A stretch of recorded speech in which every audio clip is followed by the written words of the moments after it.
Drew's in the house, maybe he can help us.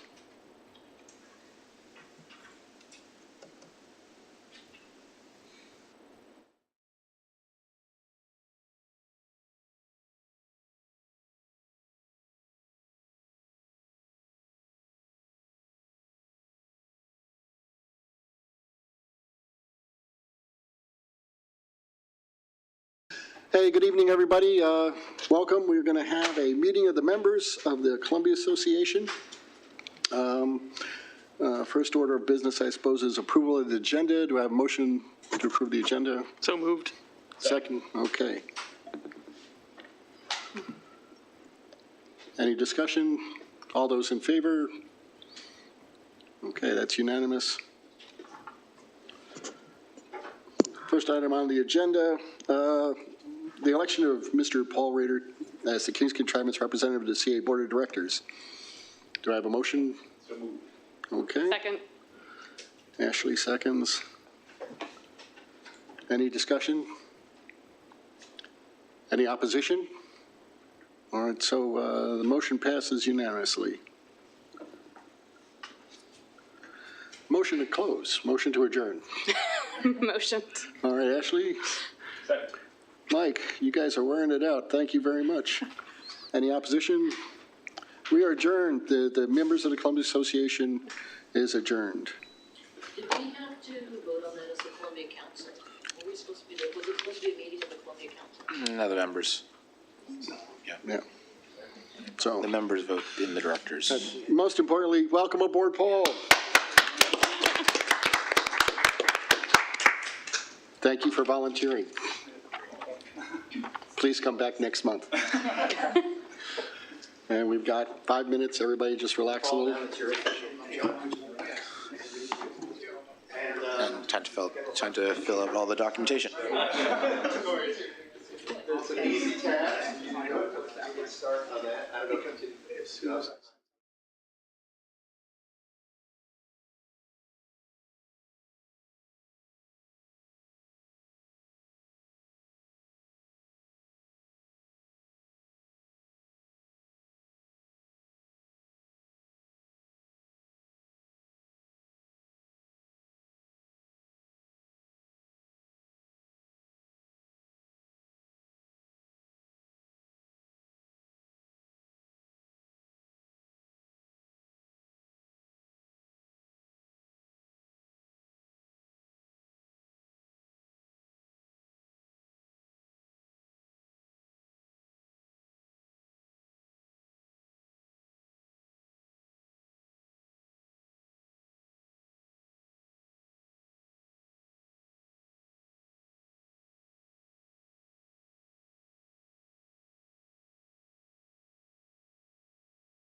Good evening, everybody. Welcome to the June 27th, 2024 Columbia Association Board of Directors meeting. My name is Bill Santos. I'm the chair of the Board of Directors. Let's see, first thing we need to do is roll call. Let me get my paper ready. There we go. All right. Ashley. Here. Sky. Here. Paul. Here. Reg. Chris. Karen. Here. Mike. Here. Eric. Here. Colin. Here. I'm here. And Sean. Here. All right. We have everybody in attendance. And for the folks at home, we have two new faces at the table here. Mr. Paul Rader is now our representative from King's Contrivance. Welcome. Welcome aboard. Looking forward to working with you. And of course, Sean McGinnis, our new president of the Columbia Association. So welcome to you, sir. Thank you. It's great to be here. Good to see you. All right. Moving on. Just a quick note here. This meeting is being streamed, both audio and video, and will also be available on YouTube after the meeting. If you have any cell phones, please turn them off or put them on vibrate so that everybody can be heard during the meeting. Timekeeper tonight, myself and Colin will split the duties and try and keep us as close as possible to our approved agenda time limits. Announcement of closed meetings. We have a few to catch up on here. Just want to get those through if you'll work with me. Quick note, at our last CA board meeting, I believe that I had mentioned that we had a closed board meeting March 9th. The meeting was actually May 9th. Paperwork was correct. I had made the verbal gaffe there, so just a quick correction for everybody.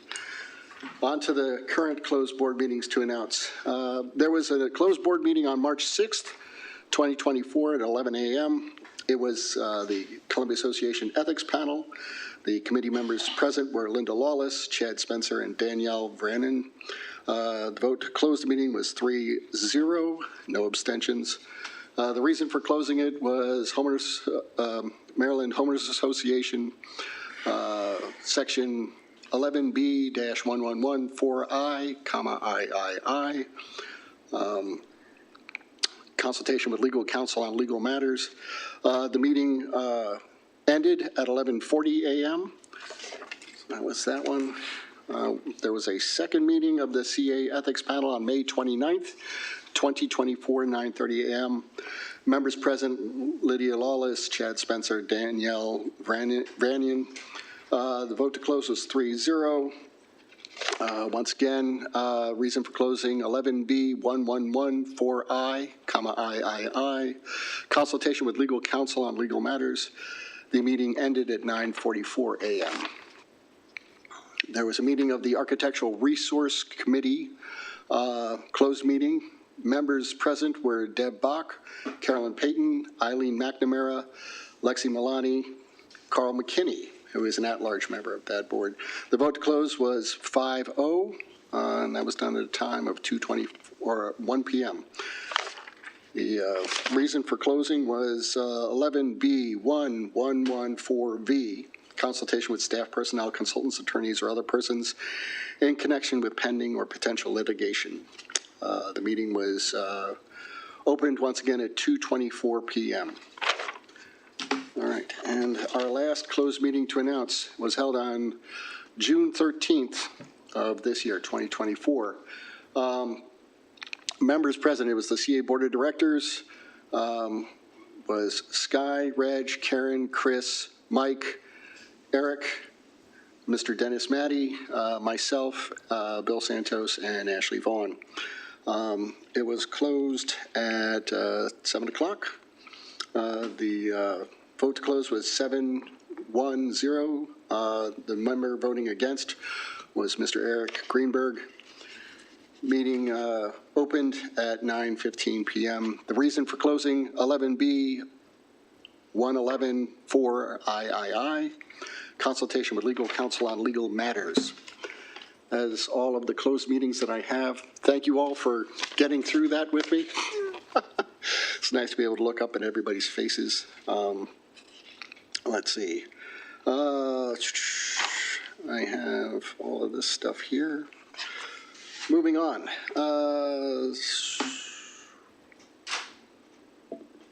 We have the approval of the agenda. Do we have a motion to approve the agenda? I still move. Sky, okay. Second? I'll second it. Eric seconds. Any discussion on the agenda? Ashley? I have a question. So I have one small edit to the draft minutes that are on the consent agenda. So I don't know if that needs to change the agenda since Is this a, it's just a redundancy that's in it, line 75. so we're talking about a grammar correction? Sort of, yeah. It's just removing a sentence that's repeated, line 75. Yeah. Okay. I think we can just make that one correction. Great. I just wanted to confirm it doesn't need to change the agenda to edit something on the consent agenda. I appreciate you bringing Yep. the issue to us, and I appreciate you keeping us on time. That's a double win. All right. Any other discussion on the agenda? Any opposition to the agenda? Okay, so passes unanimously. Got that done.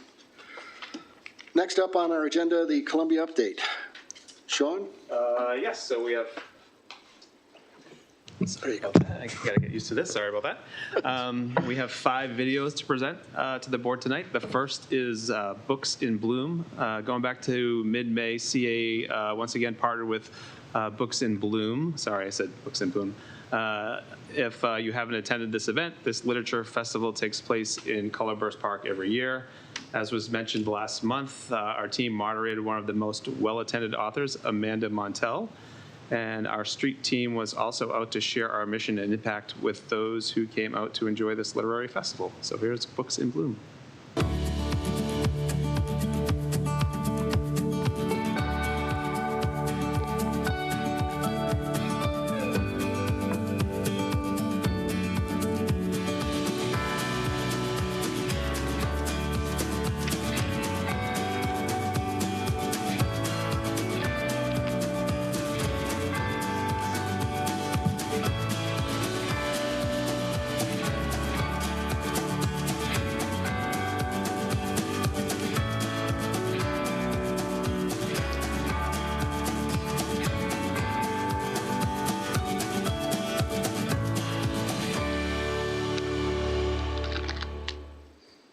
All right.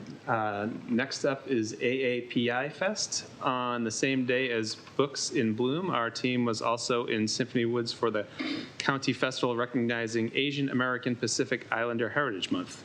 We worked with Liang China Sister City Committee to bring a great table to a wonderful crowd.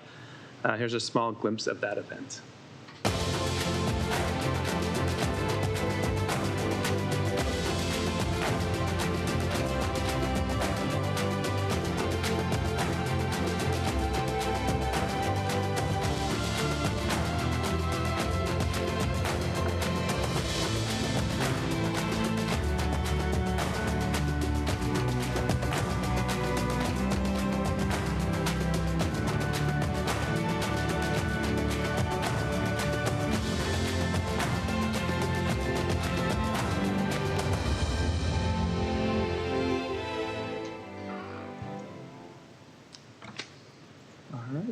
Next up is a video of Dr. Abe on mental health. May was Mental Health Awareness Month. As you may know, mental wellness is a key piece of what we emphasize in the holistic approach we aim to provide to our members and our community. Dr. Abby Washington is a psychologist who lives in Columbia and part of our medical advisory board. That group of doctors and health professionals provide important guidance and input to the organization. This was particularly crucial as we navigated COVID.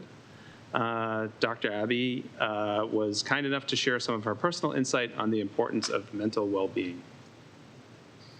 Hi, friends. My name is Dr. Abby Washington Tabron. I'm a practicing psychologist and a member of CA's Medical Advisory Board. And today I want to talk to you about one of my favorite activities to do, especially on a beautiful day around the lake like this: walking. We may think that when we're out for a walk, it's to benefit our bodies, strengthening our cardiovascular system and our mobility. But there's another extremely important benefit that we all get out of walking or any other physical activity for that matter. Walking supports healthy brain functioning and it strengthens our mood.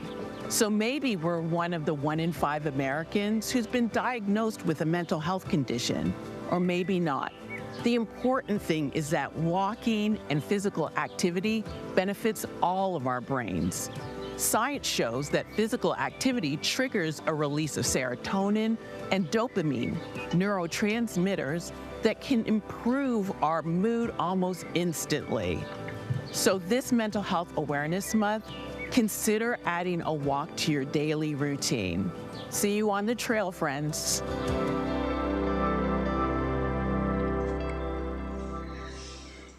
All right.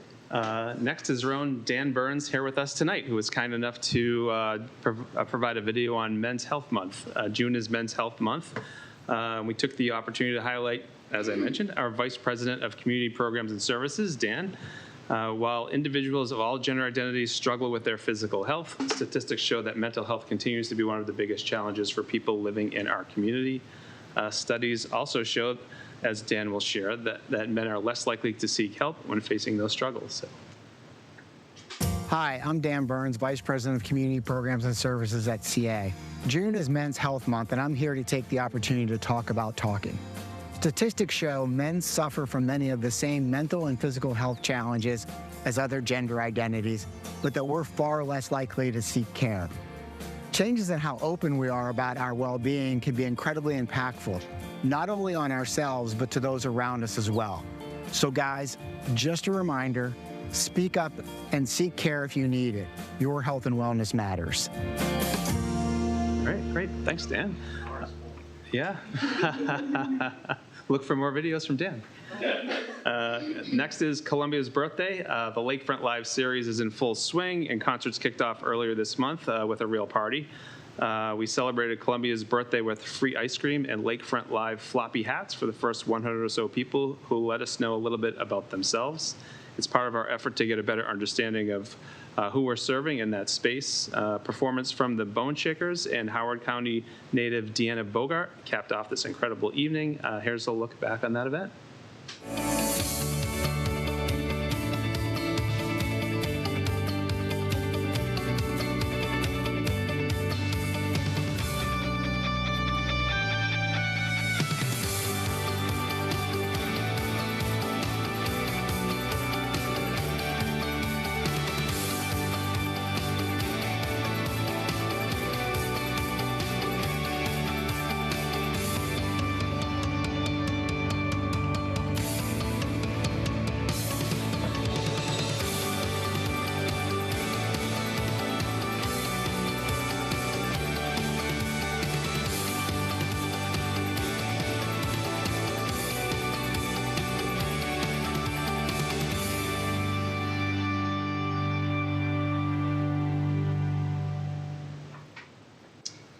All right, and last up is Juneteenth. Just last week, CA was proud to co-host another Juneteenth block party at the Lakefront.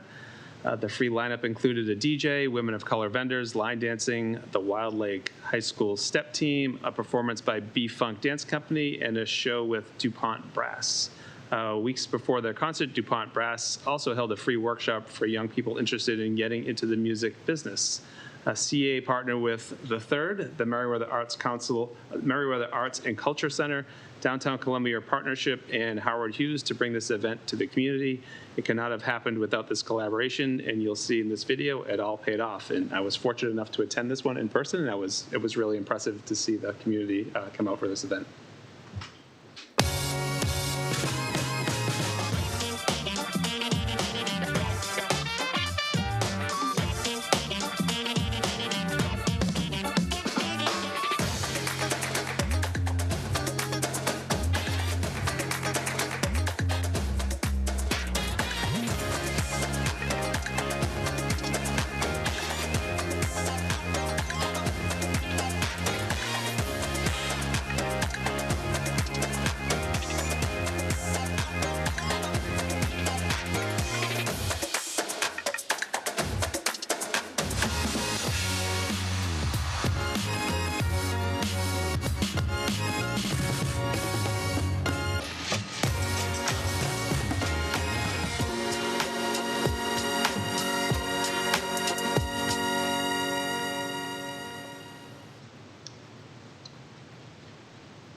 that wraps up the videos. All right, thank you very much, Sean. Moving on, we're going to move on to our resident speak out section. Just a reminder, individuals during resident speak out are allotted 3 minutes of time, and people speaking for a group have 5 minutes time. We have 4 individuals signed up for tonight. Our first is Sharon Boyes.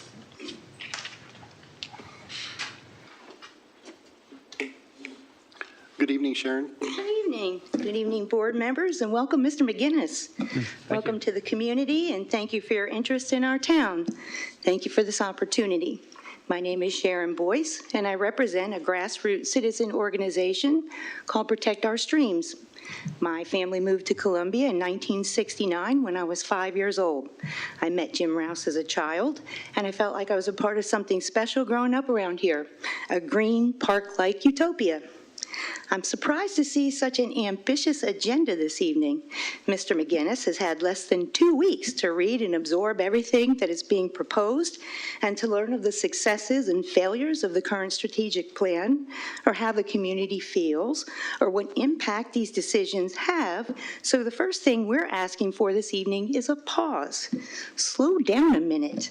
I'm asking you to please hold off on voting on any easements, strategic plans, or any more tree clearing projects until Mr. McGinnis has been given ample time to review all the materials and meet with all the relevant stakeholders involved, including the most important of all, the residents. A little Columbia history. On October 29th, 1963, James Rouse revealed to the Howard County Commissioners that he had purchased land and proposed to develop the land into a, quote, balanced planned community that would fit naturally into the Howard County landscape, preserving the stream valleys, protecting hills and forests, and providing parks and green belts, end quote. Jim Rouse recognized 60 years ago how much these protected areas would contribute to the betterment of our community and our quality of life. These forests are here now because they've been preserved for us. Mature trees and forests are some of our best tools for combating climate change, global warming, and species die-off. But recent actions and easements granted fail to recognize the values of these forests and streams and how much they mean to the residents and folks who come to visit Columbia. Current policies and procedures have allowed for thousands of small separate decisions to be made without looking at the bigger picture and their impact. This has allowed our unique planned utopia to become faceless sprawl, and for our shady, full-of-life, mature forests to be replaced with short plastic tube forests for pollution and mitigation credits. It allows for decisions to be made on behalf of the residents without their knowledge or involvement or approval. The second thing we are asking for tonight is for you to consider the lessons learned with the Lake Elkhorn easements and all of the concerns that were raised by the regulators and the community in the years that followed. After the board voted to grant the first easement after an 11-minute discussion, a multi-million-dollar project that could have bulldozed up to 65 acres of mature forest along 6 miles of stream, impacting thousands of people in the environment for decades, for huge profits to an out-of-state corporation, and without the board having the benefit of having seen the devastating results of the Longfellow and Town Center projects, was approved after an 11-minute discussion. This process is wholly inadequate and entirely unacceptable. In a January 2022 letter to Ms. Boyd, I raised concerns pertaining to the Elkhorn project that I mentioned for your consideration tonight. I asked if the easement holder had ironclad insurance policies to protect CA. We learned the Elkhorn project could have weakened the integrity of the high-hazard Lake Elkhorn Dam. Think about who would have paid for the devastation downstream if the dam burst any time in the future as a result, and if CA had evaluated the fair market value of the easement grants. Of course, CA should never sell or otherwise transfer any of its assets for less than fair consideration. Indeed, I get 5 minutes. That was set for 3 minutes. Sorry. Assets for less than fair consideration. Indeed, because CA is an organization exempt from federal income tax under the Internal Revenue Code, it is actually obligated to ensure that any asset transfer benefits CA and its members. has CA hired an independent easement valuation experts to determine the value of the easements on the agenda tonight? And if CA and its members are getting a fair deal? Has the board seen those reports? I realize this could be a complicated issue, but we believe CA should ensure CA does not jeopardize its tax-exempt status by conveying easements at less than adequate consideration to CA. Finally, regarding the lack of public notice and participation, I will remind this room that without the residents, there would be no CA. Yet time and time again, we're learning of projects that will greatly impact us when it's too late. There is no plausible explanation for this. The concerns I mentioned tonight are easy to fix if you put the residents and the environment over development. Let's have a discussion tonight, but allow Mr. McGinnis a chance to gain his bearings before you cast any more votes for our community. Sorry, Ms. Blaine, if you could please Sure, finish up, thank I you. appreciate it. Thank you. Finally, regarding the lack of public notice and participation, I will remind this room that without the residents, there would be no CA, yet time and time again, we're learning of projects that will greatly impact us when it's too late. There's no plausible explanation for this. The concerns I mentioned tonight are easy to fix if you put the residents and the environment over development. Let's have a discussion tonight, but allow Mr. McGinnis a chance to gain his bearings before you cast any more votes for our community. Ms. Boyce. Thank you for your consideration. I'll be forwarding my comments on the strategic plan. Thank you so much. Thanks so much. Thank you. Do we have any questions for Ms. Boyes? All right, thank you for your And comments. thank you again for the extra time there, and welcome, Mr. McGinnis. I'll work on how to work a stopwatch on my phone, too. No so worries. Thanks again. Thank you. All right, next up on our schedule here is Chris Brudout. Oh, Chris, virtual. Oh, great. Welcome. Hello, everyone. Good you evening. hear We can me? hear you. Excellent. My name's Chris. I live in Bryant Woods, Wild Lake. We attend Bryant Woods Pool, and we've had issues with the hours and scheduling over the past couple seasons, and we did have a petition to have it changed, and it keeps coming back. Our neighborhood is turning over. We have a lot of young families and young kids in the neighborhood now. And every day during the week that the pool is open, it closes early and goes to adult-only laps. I have checked every single day that this goes on, how many people actually attend the laps, and it's not that many, usually 4 to 8 adults. They close the whole pool, kids have to leave, and then they are required, if they still want to swim, to go to another neighborhood. I don't think that this is necessary, and I think everybody should be able to use the pool during the open times as we all pay the dues, and this is our neighborhood pool. I'm looking for direction and help to correct these issues so that we do not have these unusual closures and have to force the kids out of their neighborhood into another neighborhood pool.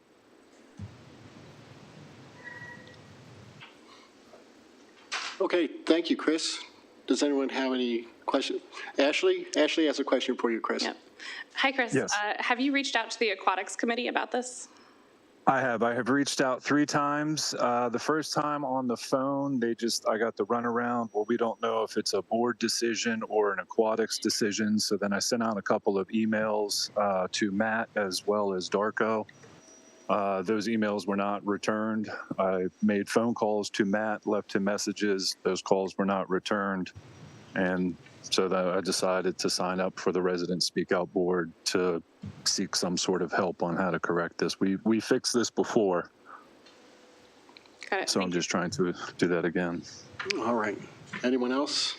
All right, Chris, thank you. Thanks for your comments tonight. Next up, Mr. Bob Dover. Hi, folks. 3 minutes as an individual, please. Welcome to the new people. I wish to offer some observations from CA's current bridge replacement project going on in Elkhorn Branch. The first observation is that CA is yet again doing tree removals in residential neighborhoods without any opportunity for the residents to understand what's happening and voice concerns. CA eventually made a presentation to the Long Reach Board on June 18th, but this was after all of the tree removals had already been completed. This is just another example of CA's staff's complete disregard for any impacts of their projects on the residents. The more concerning issue is what I observed about CA's watershed maintenance activities while I was there. As I watched, the crews were deliberately clearing fallen tree trunks, limbs, and other natural obstructions from the stream channel and dragging them uphill away from the floodplain. They were also using chains to pull out root balls and dragging those away from the floodplain. I was shocked. This is the exact opposite of how some other land management agencies maintain their watersheds. I have here an article describing how watershed maintenance is done in Pennsylvania. They don't remove natural obstructions from the stream channels, and they don't rip out the root balls. Instead, when they're cutting dead trees and doing routine maintenance in the floodplain, they deliberately drag these into the stream channel to actively create more obstructions and to stabilize sediment there. The procedure is known as chop and drop. It's also called large woody material restoration, and it has enormous benefits to the watershed. In addition to slowing storm water and stabilizing the sediments, the obstructions force water out of the channel into the floodplain, where it creates wetlands and supports riparian vegetation. They create pools, improving aquatic habitat. Chop and drop uses entirely natural materials that are sourced within the watershed, and it's basically free to do. It's not a major construction project. Most importantly, it's done without the destructive clear cutting and site grading that has been done on these so-called floodplain reconnection projects. So many of you have spent much of the past couple of years claiming that CA needs to do aggressive tree removal and grading to stop channelization and transport of sediment to Lake Elkhorn. If you're truly concerned about erosion instead of mitigation credits, then I can hope you can see that it's your own management practices that have been deliberately encouraging this channelization and erosion in Elkhorn Branch for years. So I'll be sending this in another article on to all of you and the staff, and I hope that CA can begin to start using recent scientific articles and advancements like this to maintain their watersheds without the major destruction to trees. Thanks. All right, thank you, Bob. Do we have any, Karen? Hey, yeah, Bob, so this tree removal was happening in like the same area where the stream restoration was going to take place, yes? Oh, yes. So if we had just let some trees drop in there, we could actually achieve what we wanted to do with stream restoration. The other article that I didn't show you because I only had 3 minutes is one on how a stream restoration was done in Maine. And it was a quote-unquote stream restoration, but it was done entirely using this method. And within 5 months, they were getting, the floodplain was being reconnected and they were getting all the advancements without cutting down the mature trees. If we did this, so Sharon brought up in her resident speak out about the high hazard dam at the end of Lake Elkhorn, and if that's breached, there will be loss of life. So if they had just let these trees fall in the river, that would have been, or fall in the stream, that would help protect that dam. I think that's correct, and it's also what Doug Myers told of Chesapeake Bay Foundation told this board a couple of years ago, and that is, if you leave the stream alone and you stop messing with it, it will eventually heal itself. That's what this is. Thank you. Any other questions? All right, thank you. Thank you, Mr. Dover. Last speaker tonight is Mr. Joel Horowitz. Joel, are you online with us? Good evening, Bill. Hi, good evening.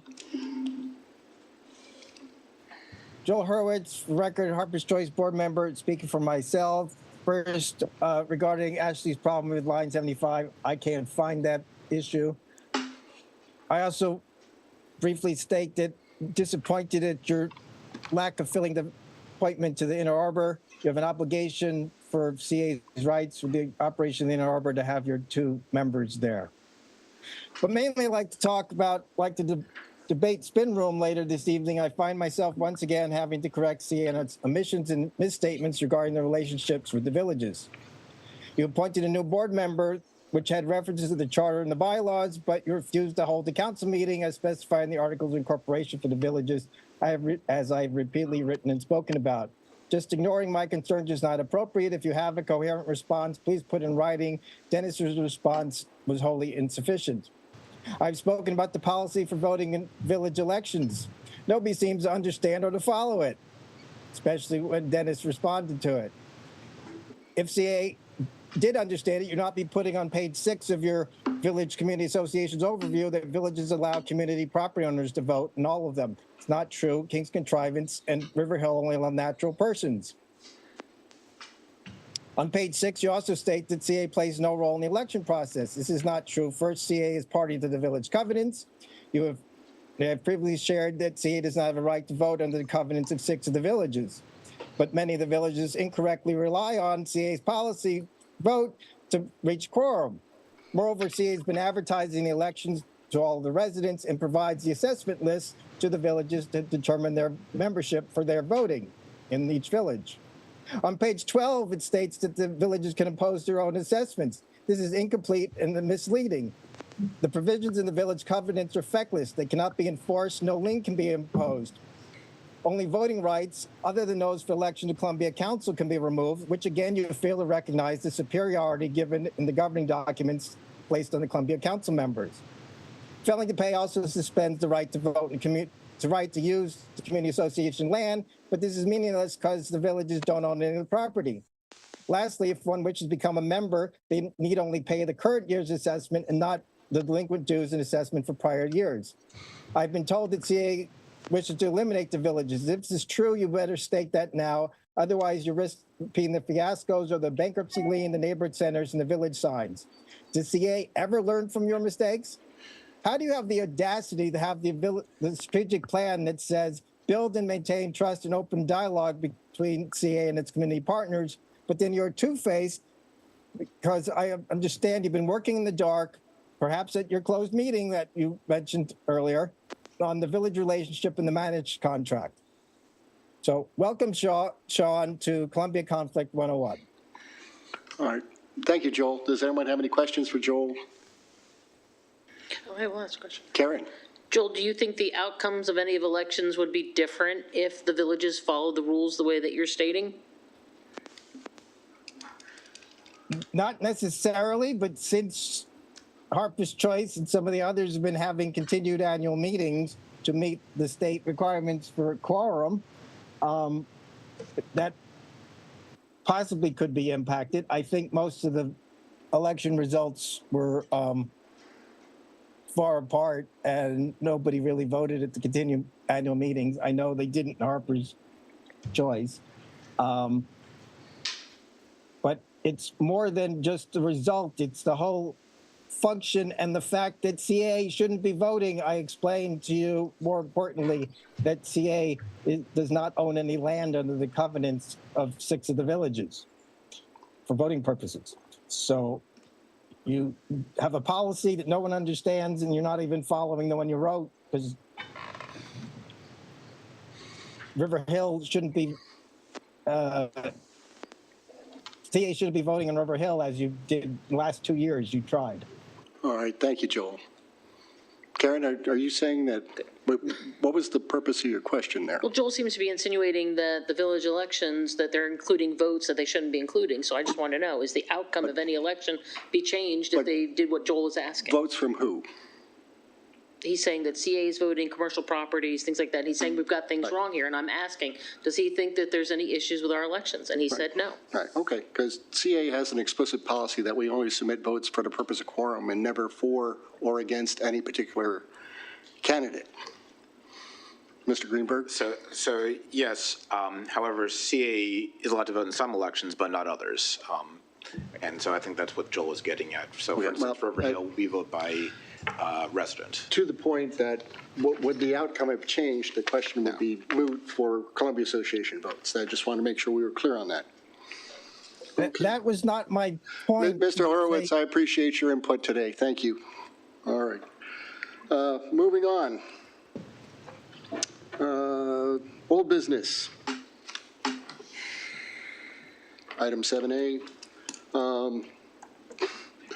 Approval, appointment of the president. Let me get this. I'm sorry, 6A. Approval of the minutes. Sorry, I skipped over. I'm moving faster than I'm supposed to. No, Joel was correct. I went and looked back and I had transposed the names whenever I read it, so it's not a redundancy. It was just the 2 different nominations. Okay, Yep. so the draft did minutes. Avery twice, yep. Okay. So the consent agenda, is there any objection to the consent agenda? All right, so approved. All right, got that done. Old business approval, or I'm sorry, appointment of the president. Here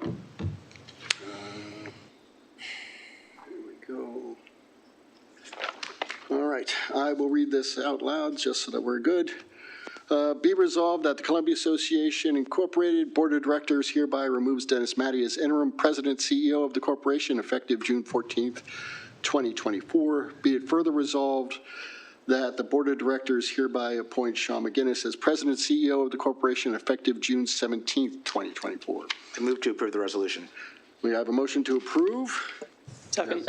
I think we got Colin next, so that's Eric and Colin. We're going to do this formally here. All those in favor? Aye. That's unanimous. Welcome aboard officially, sir. Great, thank you. All right. So.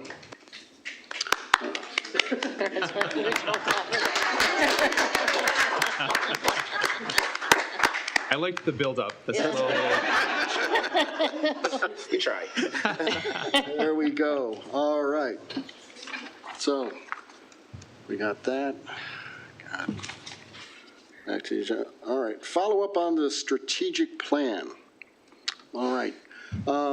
Just a heads up for everybody here, kind of catching up from where we last were last month. We accepted the work that was done by our consultant last year on the strategic plan, and then had a work session to further refine that. And we have it once again on our agenda here. There are five things that I think we really need to focus on here if we can move on this. First, we have to figure out a timeline. This speaks to what Sharon had said earlier. We need to work on our timeline for when we want to have this finalized. One of the things that I think was consistent with the work of the last board and our work session that we had was that in the current strategic plan document that is under consideration, we have a lot of objectives. And I would like to, after discussion, I'd like to hear everybody's input on this. As far as weeding out some of the language in those objectives, they seem to be very specific and a little problematic for a strategic plan. I think we need to look at what the strategic plan is supposed to do. As we've talked through the strategic plan, there have been a number of goals that have been attributed to the strategic plan, be it any policies or agendas developed should tie back to the strategic plan, any of the board policies or agendas. Performance reviews may tie to the strategic plan. We need to figure out what that strategic plan is supposed to do for not only this board, but the entire corporation. So if we could figure out what that is by the end of this discussion, that'd be helpful. And then we need to figure out when we're going to have a work session on our mission and vision, because we're still kind of spinning our wheels on that, I think. And if we could just set up a time to do that, I think that would be time well spent. Do we have a point of discussion or a motion that we want to go to from here? Let me start with Eric first, and then we'll get to you, Karen. Yeah, so I'd actually like to move to table the strategic plan. And Second, that's what I was going to do. Okay. And the rationale is I'd like to give Sean a chance to look through it, understand it, but more importantly, have him come back to the board with a plan of attack. So I'd like to see him come up with his ideas to say, okay, this is a way ahead that he thinks we should go, and let's look at that. Okay. Typically, motions to table don't have a discussion associated with them, so let's call the question, see how everybody feels about that. Let me get my sheet out here.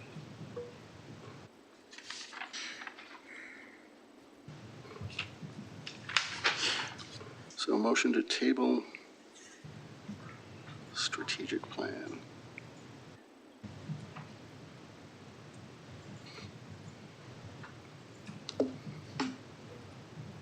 We'll go right down the list here. Ashley. Yes. Okay. Sky. No. Paul. Yes. first vote, congratulations. Reg's not here. Karen? Yes? Mike? No. Eric? Yes. Colin? No. Okay. And I will vote no. And so that is 4-0. That is a tie vote. The motion does not carry. So, Can I ask a question? yes.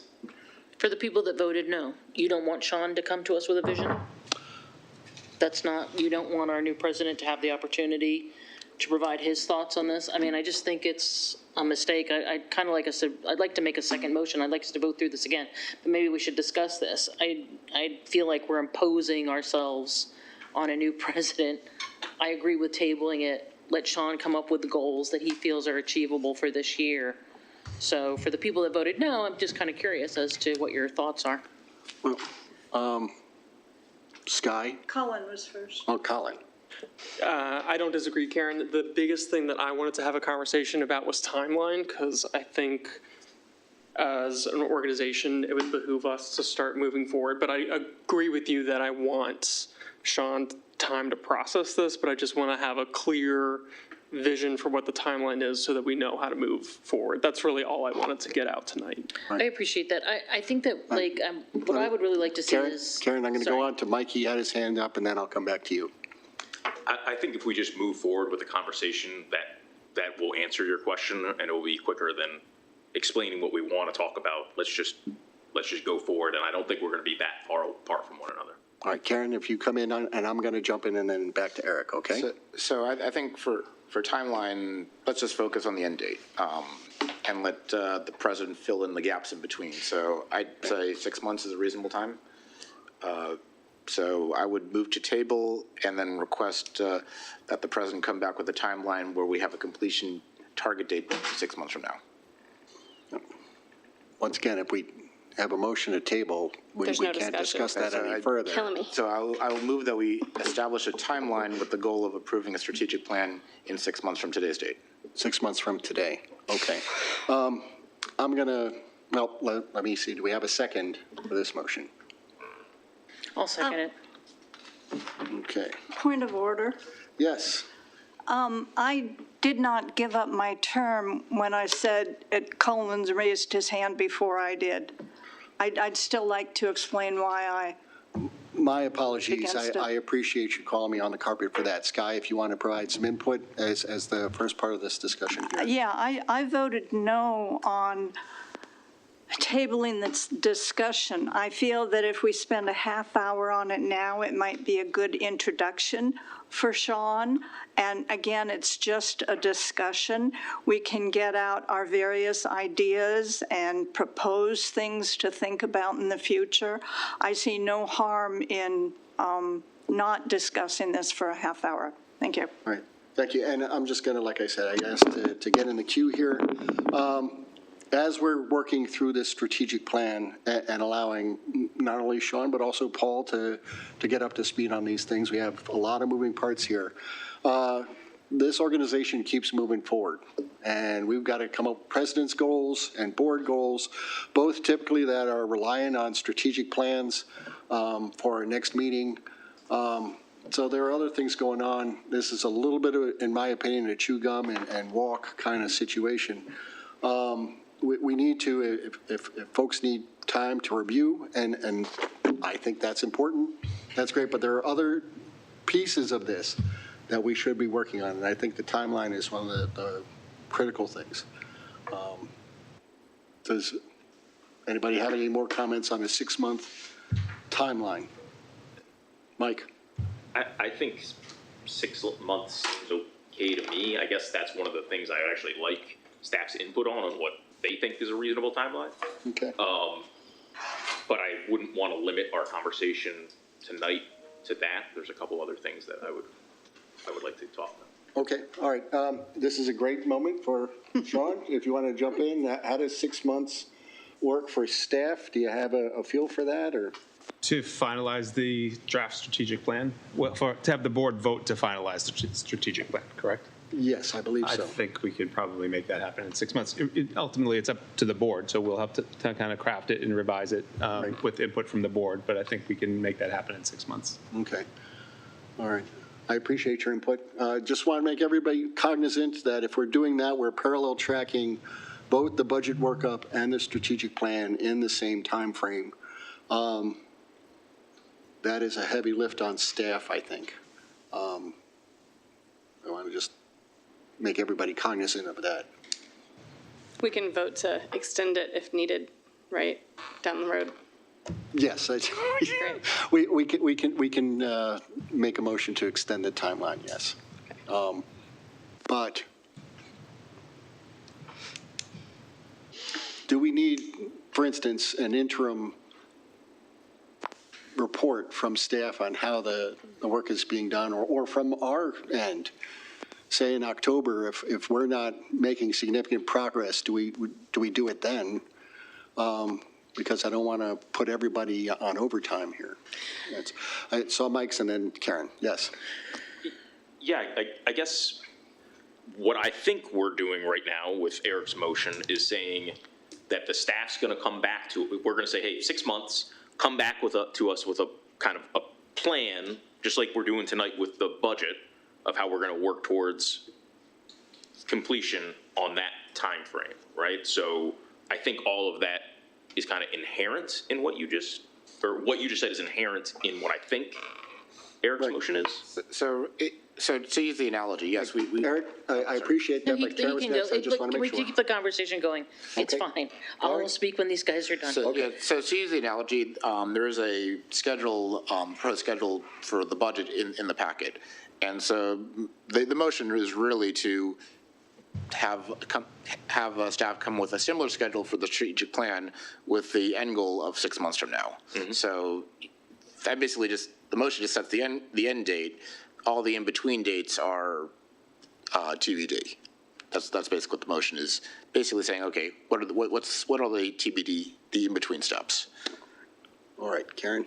Yeah, you were talking about you want interim reports. What kind of reports do you want, Bill? I was actually trying to provide some structure in between now and 6 months, that if there was some midpoint where we said, hey, this isn't going to happen, we shouldn't be asking staff to be putting additional time to make it up so that they get to a hard stop 6 months from now. We should find out earlier if it's not progressing as we intended, to allow for that extension. Okay, I wasn't sure. I thought maybe you wanted progress reports on the current. No, I'm sorry. It was very confusing. I hope that's clearer. Yeah. So, all right, Eric and then Sky. Yeah, so again, the motion is just to come up with a schedule. Okay, all right. With milestones. All right. Sky?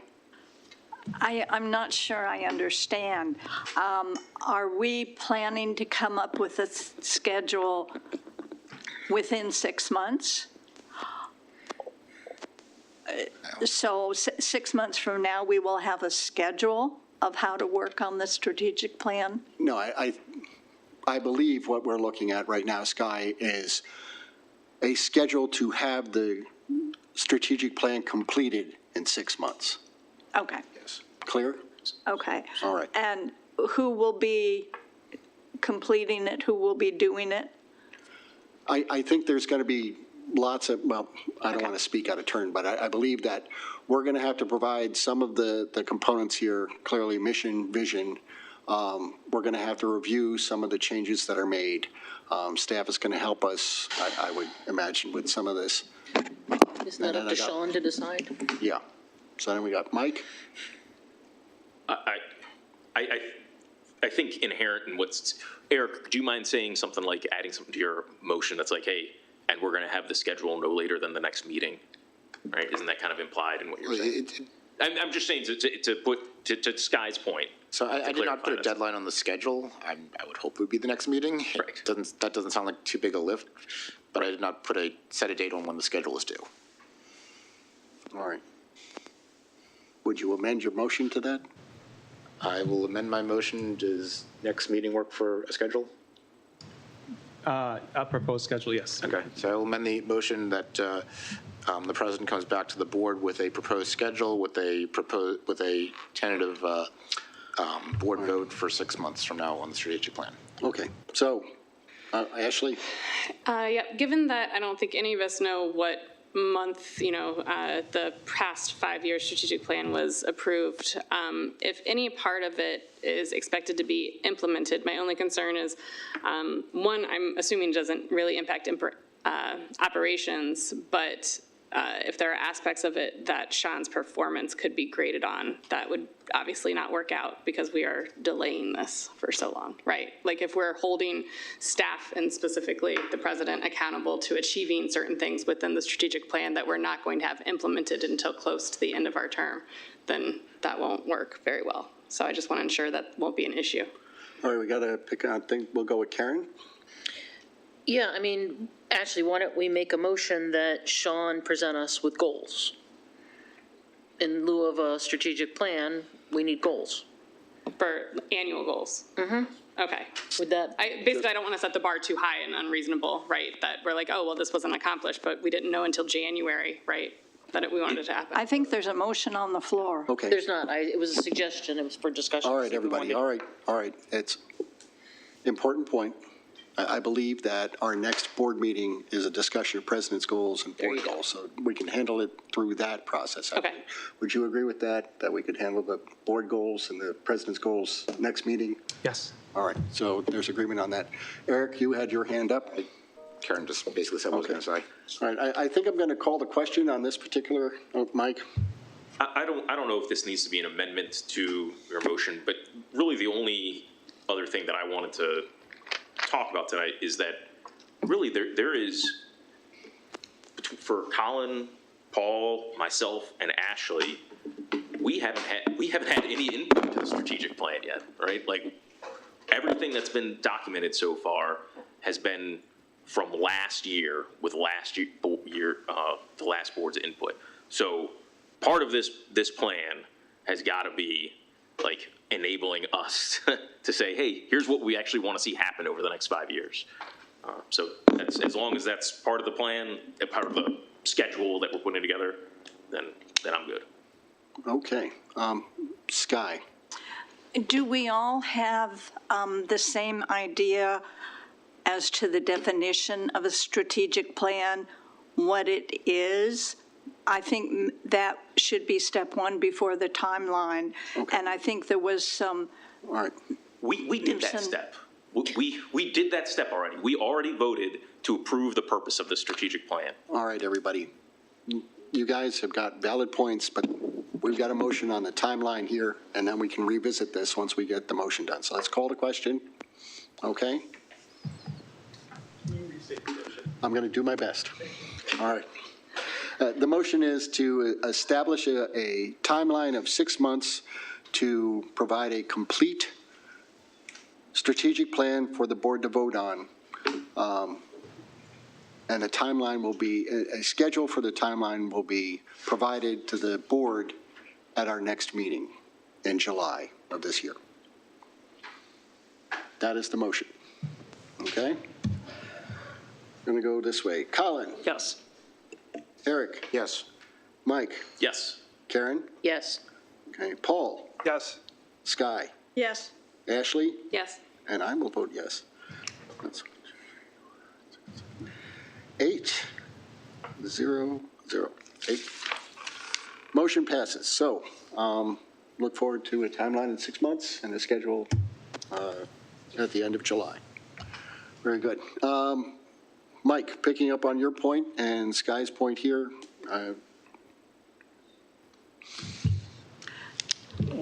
Yeah, I was on the board last year, and so I have a lot in that part of my brain that I'm remembering. And it seemed to me that some of us had a different definition as to the amount of detail, particularly in the strategic plan. So that's. Okay. Do we have a motion around that statement at all? All right. Mike, would you like to make a motion about the input of the new board members for this year? No, I don't think, I trust that that'll be part of the plan for the plan. Can I make a suggestion? Absolutely, Sean, yes. Let's see, if the staff are going to work on the strategic plan, we would certainly be meeting with the individual board members to see what their vision is of the strategic plan, because ultimately you're going to vote as a group, but we want to know individually what you would like to see. And our goal will be to incorporate as much as possible into that plan. So we will be meeting, everyone should have their own individual input as well as the group. All right. So at this point, do we declare this discussion of the strategic plan done and we move on? Let's enjoy, we finished that discussion up really fast. Okay. Thank you all for a good discussion on the strategic plan. That brings us now to new business, request of Howard Hughes easements here. If we need a few minutes to set up for that. All right, how about we take a 5-minute recess? We'll come back at 7:01 or 7:02, or 8:01 or 8:02, and we will convene at that point. Thank you.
Again now. Thanks, everybody. Thanks for that recess. That was welcome. Once again, getting back on our agenda here, new business. Request from Howard Hughes Corporation, the Crescent neighborhood. We have a couple of easements presentation. We have some people here. Yes, Jeremy Scharfenberg is going to present. Thanks, Jeremy. Hi, good evening. So we're presenting before you 3 requests, 2 easements and a land swap associated with the Crescent area agreement associated with the Crescent development in the Meriwether District. With us tonight is Christy Smith from the Howard Hughes Corporation, and she's joined by Ariane Monroe from the Howard Hughes Corporation, and Brady from our team from the Land Administration Division is here as well for any particular detailed questions that they can't answer from the board. And so we'll turn it over to them to do quick introductions of themselves, and then they'll go into a presentation. Okay, I'm told it is on. Hi there. For those of you that I haven't met, I'm Christy Smith. I'm the regional president here for Howard Hughes, based in Maryland. Welcome, Sean. I'm no longer the newbie. Thank you. So I've been in this role 10 months tomorrow, actually. So it's really been tremendous, and I've been truly blown away by just the overall community and the level of engagement from, just kind of all across the board, and the amount of, I think just passion that folks have for Columbia, as a whole. So I'm thrilled to be a part of that. I'm thrilled to be leading our team, as we look towards the Meriwether District and everything we've created and the future. So with that, I'm going to kick it over to Ariane's going to give a high-level overview of the kind of the more nuts and bolts of what the requests are today. So hopefully she'll keep it brief. She can be wordy, so.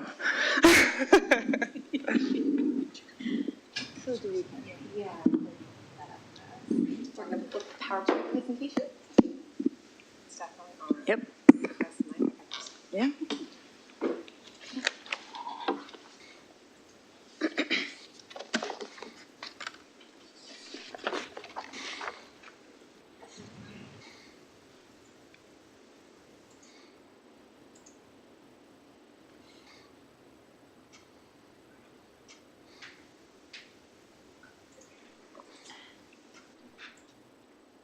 There we go. Okay, so my name is Ariane Monroe. I'm a Senior Assistant General Counsel for Howard Hughes Corporation. Just as some background, this one here? Okay, I'll let you do it. Just as some background, I actually was with the Rouse Company from 1987 to 2004. So you can't blame anything on me for the GGP mess. And then I came back to the Howard Hughes Group in 2014. And as Brady was joking, I'm the only one who remembers all this old stuff that we're trying to clean up. So let me go ahead and do that. Nope. There we go. Try that. Yeah. There we go. Okay. So we are here for approval of 3 items that relate to the Crescent neighborhood, also known as Meriwether District. The first one has to do with lots 1 and 2 that are owned by the Columbia Association. We created an easement document actually a couple of years back for a utility pad, retaining walls along the sidewalk, private stormwater management facilities that served 1 and 2 Meriwether office buildings, the MedStar building and our building where we are right now. We had actually sent that, we negotiated that with Columbia Association staff. It was approved and sent over for signature back in July of 23, and we all thought it was signed, and I found it on my desk with only 1 signature on it, and followed up with CA, and it turned out that it had not been co-signed, and it really just sort of went into a file or black hole or something. So we just wanted to get that cleaned up and recorded. It is the area on there. Boy, that's a small map. You can't see. It is the areas shown in yellow on the drawing. if you're trying to get oriented, the top is Little Patuxent Parkway going left to right, and to the left on the corner up in the top is broken land. So where you see parcel A1 and A3 on the map, that's the MedStar building, the garage, and then parcel A2 is the Pearson building, which is where we are. So the property to the right of those buildings, there are a number of areas where we had, as I said, installed utility pad, retaining wall, stormwater management facilities. There are a couple of yellows down below that pick up water, drainage water from those properties going south. And it really is just an easement that states sort of for the record, gets recorded in the land records, that HRD is fully responsible for all of the maintenance and repair of all of the areas that are identified in yellow on this particular map. Do you want me to take questions one by one, or? If you're available, Happy to, yeah, whatever. All right, but we'll try and guide it. Eric? Yeah, so are these utility pads and stormwater management areas, is this already built? Yes, these were built back in 22 and 23 under right of entry with Columbia Association. And once the actual location was finally determined and then as-built were, created, the legal descriptions of where and things ended up, we had created the easement agreement to record, and for happenstance, it never got recorded. It never got co-signed and recorded. So I'm a little confused. Why would we be granting an easement to build something that's already been built? It's not for construction. It's not a construction easement. It's for us to access and maintain in perpetuity. Okay. All right. And Paul? What's the current condition of the Paul? facilities? Mike? What's the current condition of the facilities that have already been built? Will Howard Hughes have to do a major renovation in the area at some point? No, we had already done that actually a couple of times because it's taken so long to get before you. So the staff here has gone out and done inspections. We've done any cleanup work that was necessary. A couple dead trees, from over the passage of time had fallen, which we've cleaned up, and everything is in good order. And it really is really just to memorialize the fact that that is our responsibility. So it's actually for your benefit as well as our benefit. Okay. Karen? I have a question. Are these easements, when we grant them, are they transferable? Like if you guys decide to give up these properties? They run with the land. They benefit those buildings, so they go with. Does the contract, I haven't had a chance to really look at the contract, does the contract we have allow you to sell this to someone else and then they get the easement? Only if we sold the buildings. Do you plan to do that? Never? No, well, you can never say never.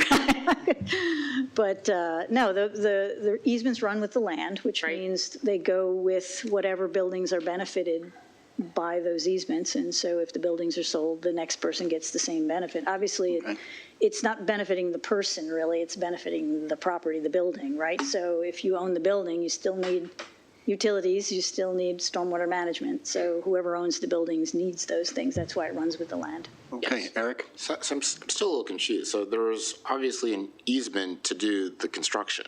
No, there was actually a right of entry to do, just a temporary right of entry to do construction. Temporary right of entry, but there was no easement to actually have a permanent structure on this land? Well, the exchange agreement that I'll get to actually allows for blanket easements until the things are actually built and situated, and then the specific easement identifies where it is on the earth. I'm just trying to figure out what was the agreement vehicle or the easement vehicle to install these structures on the land? In the deed that runs from HRD to CA for these particular lots, there's a reservation back to HRD for blanket easement until it actually constructs. And then once it's constructed, the legal description of the specific installation is created and the easement is recorded. So if that's the case, I'm still confused what we're voting on. What would we be voting on if the easement's already in place with a blanket agreement? The easement for construction was blanket because we didn't know exactly where it would end up being until we built the buildings. And so once these improvements that support the buildings are put on the earth, we then do an easement for access and maintenance of those improvements with a legal description that describes exactly where they are. So it converts basically from a very generic broad brush blanket easement to a very specific, here's where it is on your property, here's, what we built, we need to access it and maintain it. I guess the confusing part is I would think where it is on your property, we would be notified in easement form before it goes there. That's what I'm confused. Well, CA had review rights of all of our SDPs when they were done doing the actual location at the time. So in case it had any any concerns about where these things were, they would have had the opportunity to say so at the time. I don't know if you have any other. So the Crescent Exchange Agreement stated that we would cooperate moving forward on development, and if they had to come every step of the way, this was done in phases. And from what I understand, I wasn't there during negotiations, so Erin can confirm. But from what I understand, the decision was that if it was done in phases, then it would stop the development to have to come to the board and go and piecemeal it. And we needed to wait until all of the roads were built and all of the structures were built so that we could understand where the items were before we could even identify in the easement exhibit what we needed an agreement for. Okay. So I had a question. I'm going to jump in. With respect to the maintenance activities, is there any reporting requirements in the easement, or can we get a report like annually what maintenance activities have been done on these specific structures so we can generally keep up with what's being done on our property? So we are going to write into the easement agreement that CA approves any work for maintenance before they even come in. So CA will review what the work is, staff will review what it is, agree to it, and then allow the notification to take place so that they can come in and do the work. And there's also a right to be there when it happens, the right of inspection provided. And honestly, it'll most likely come from our staff. We'll probably be the ones going to HRD being like, you guys need to come do some maintenance now. And just a quick follow-up, you said it will be. What is the timeline for the will? When will that be included? If the easement is approved. Oh. Paul, did you have your hand up? Okay. Any others? I had one additional question. Parcel B on this particular diagram. Yes, I'm going to get to that. I believe at one time was designated as a site for a boutique hotel. Is this a parking lot in perpetuity, or what is the development potential of that particular parcel? Parcel B. It's the parking lot just south of the, yeah. That's a development parcel. And what was the future plans there? Do you have any? This one here. We have no immediate plans, on that site. Anyway, as we kind of look at the broader picture of the Meriwether District, we'll of course look at, that, as an option for future development. But, today we're not, we don't have active plans, if you will, but it's kind of part of the broader context of the Meriwether District. Right. And given the current agreement that we have and the easements that are on the table now, would it make sense to revisit this easement at the time if you were to intensify the use on parcel B there? I don't know that I know the specifics of that answer as it relates to kind of the specific stormwater management areas and what they serve today. Well, for instance, if that lot was improved, the stormwater flow would change. And we would not for certain know if the current stormwater system would either have the capacity, or if it was over capacity, maybe you make half of it a rain garden. I don't know. But there would definitely be a change. And I'm just trying to ascertain if that's a developable lot, what are we going to do going forward with respect to this easement? That's all I'm trying to find out. I mean, this particular easement is very specific in the way it's drafted. It's identifying the very specific areas that are shown in yellow. So to the and those areas specifically support the buildings to the left. If we put a building on parcel B, we will have to basically start from scratch and develop a plan that addresses utilities and stormwater management and everything else. That would be a separate development and a separate easement. We wouldn't be amending this easement. Okay, I just want to be clear so I make sure I understand what you said. So I don't want to belabor this too much. Yeah. But let me just be clear, then Karen, I'll get to you. You're saying that the intent of what we're discussing tonight are the yellowed areas towards the top of the diagram. That's what we're looking at. Yes. There are additional yellow areas that are adjacent to parcel B. Those will be negotiated if and when parcel B is in any way altered or developed. Well, the two at the bottom around parcel B are part of this easement because they currently drain the area to the top left. Yes. But to the extent that parcel B is developed in the future, it's going to have much greater, stormwater management runoff, and will have to have its own plan. So either these get changed or it gets superseded by a completely different plan. I just want to know, where is that written down? Is that in our And that's part of the zoning. That's part of the zoning code. We can't do anything without a stormwater management plan. And Yeah. And what you said about the site development plan, we would have buy-in as that part of the zoning system with respect to these two areas here, or additional areas around it. Correct. If there are any additional ones. Correct. This makes sense. Very helpful. Thank you very much. Okay. Karen. No, you did it. Thank you, Bill. Okay. Answer all my questions. Ashley? Yep, sorry if I missed you saying this. So you said most of the construction has already been completed, but the parts where it says like private stormwater facility, with number 2 easement, like, are you building any other separate small buildings in it? Like, there's nothing else that's going to be created? No. The reason why it says private as opposed to public, it's because HRD is responsible for maintaining it as opposed to the county.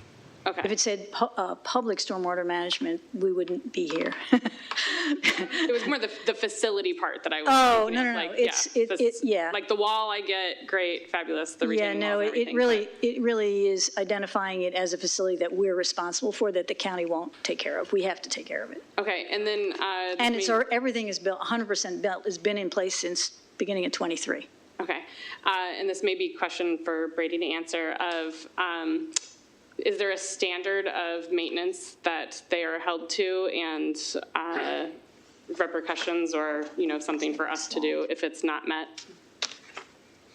So this is the maintenance responsibility breakdown for This is the maintenance responsibility breakdown for lots 1 and 2 in regards to the private easements that we're talking about right now. So it talks about the party responsible and what they're responsible for. Obviously, this is a very brief summary for the presentation. Right. The specific activities will, again, be approved by staff before any entry is provided for maintenance moving forward. Yeah, unless there's an emergency. How is it monitored in lieu of a maintenance request? I was just going to add, what you're seeing up there is a summary of the Exhibit B that's attached to the proposed easement document. The full Exhibit B actually cites the construction documents and the SDP numbers that state what the levels of care, standards of care and repair are. Right. And then there's a second column that's called maintenance that talks about, takes the language out of those documents and actually states it in here in terms of what the level of responsibility is. So it's set out in both the recorded SDPs and the construction documents, and then in this easement itself.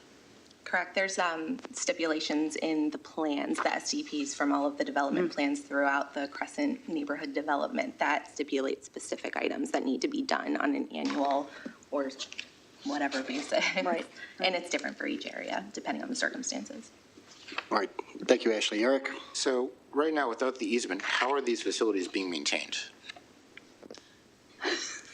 By our goodwill. Because we have tenants in our office buildings and you let us come and fix our stuff. I mean, this easement is really for CA's, you can ask your legal counsel. It's as much for CA's benefit as it is for our benefit. Right. So, it basically memorializes in perpetuity HRD's responsibility to maintain, so. Right. Okay. All right, I think we have a few more pages to get through. It's, if we can move on from this, if everybody's okay with that. Okay. Okay, so can we go back a slide? Sure. So the second item that we are requesting approval for is a declaration of conservation areas. That's the areas that are shown in blue, and there's a green around each of them that's a little buffer area. Initially, back in 2014 and before, HRD was the owner of all of the land in the Crescent that is now becoming the Meriwether District. Historically, HRD would do development, and once it was completed, it would then identify the open space that could be transferred to Columbia Association once all of its improvements and all the utilities and everything was in. I assume, I don't know, but I assume because of the GGP bankruptcy, I think the county was concerned about the future of this area when Howard Hughes came in 2010. After getting its entitlements in 14, the county approved the first FDP, Final Development Plan, for the Crescent on a condition that we, HRD, would transfer to the Columbia Association open space property before the development, which is really cart before the horse, because you don't actually end up knowing exactly where everything's going to sit until you actually get in there and do it. But that was the condition, so that's what we did. Given that sort of change in practice, HRD and CA entered into what we called an exchange agreement, which Brady mentioned earlier, in which Columbia Association acknowledged that HRD's development, is multi-year, long-term, and that, things, we really wouldn't know where things would end up exactly until we were done. And CA agreed to cooperate to address any requests that we had to make adjustments to lines or have an easement for this or that. In exchange for CA's cooperation, HRD agreed to transfer 19 acres within the Crescent to Columbia Association, and that transfer has all been, that was all completed in 2016, I believe.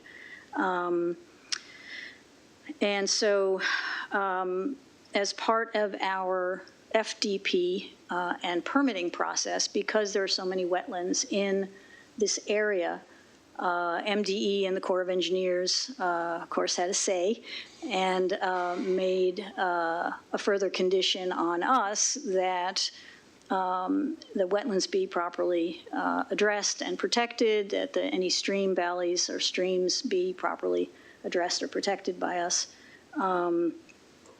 and negotiated with HRD while it still was the owner of the Crescent, before we knew it would be transferring to CA early. We negotiated what MDE called a declaration of covenants and restrictions or something like that. It's essentially a document that creates an obligation to record it against the property, such that certain areas within the Crescent are permanently protected conservation areas under state law and federal law. So in addition to Columbia Association and HRD and the county saying on plats that this is credited open space and it can't be used for anything else, MDE and the feds, because it's wetlands and waterways are so important, insisted that there be yet another layer put on that, made absolutely certain that this would be permanent open space or permanently protected wetlands areas. We negotiated it, we actually executed it, and it was held sort of by MDE for the period of time, which was originally 5 years, and then we had a 1-year extension, during which we were doing the initial sort of mass grading, laying out of roads, that sort of thing. And we had to implement a 5-year wetlands and stream mitigation plan that they tracked, and they came and inspected every 6 months. Once all the work was done, they did their final inspection. They gave us clearance on all of the items we were supposed to do. The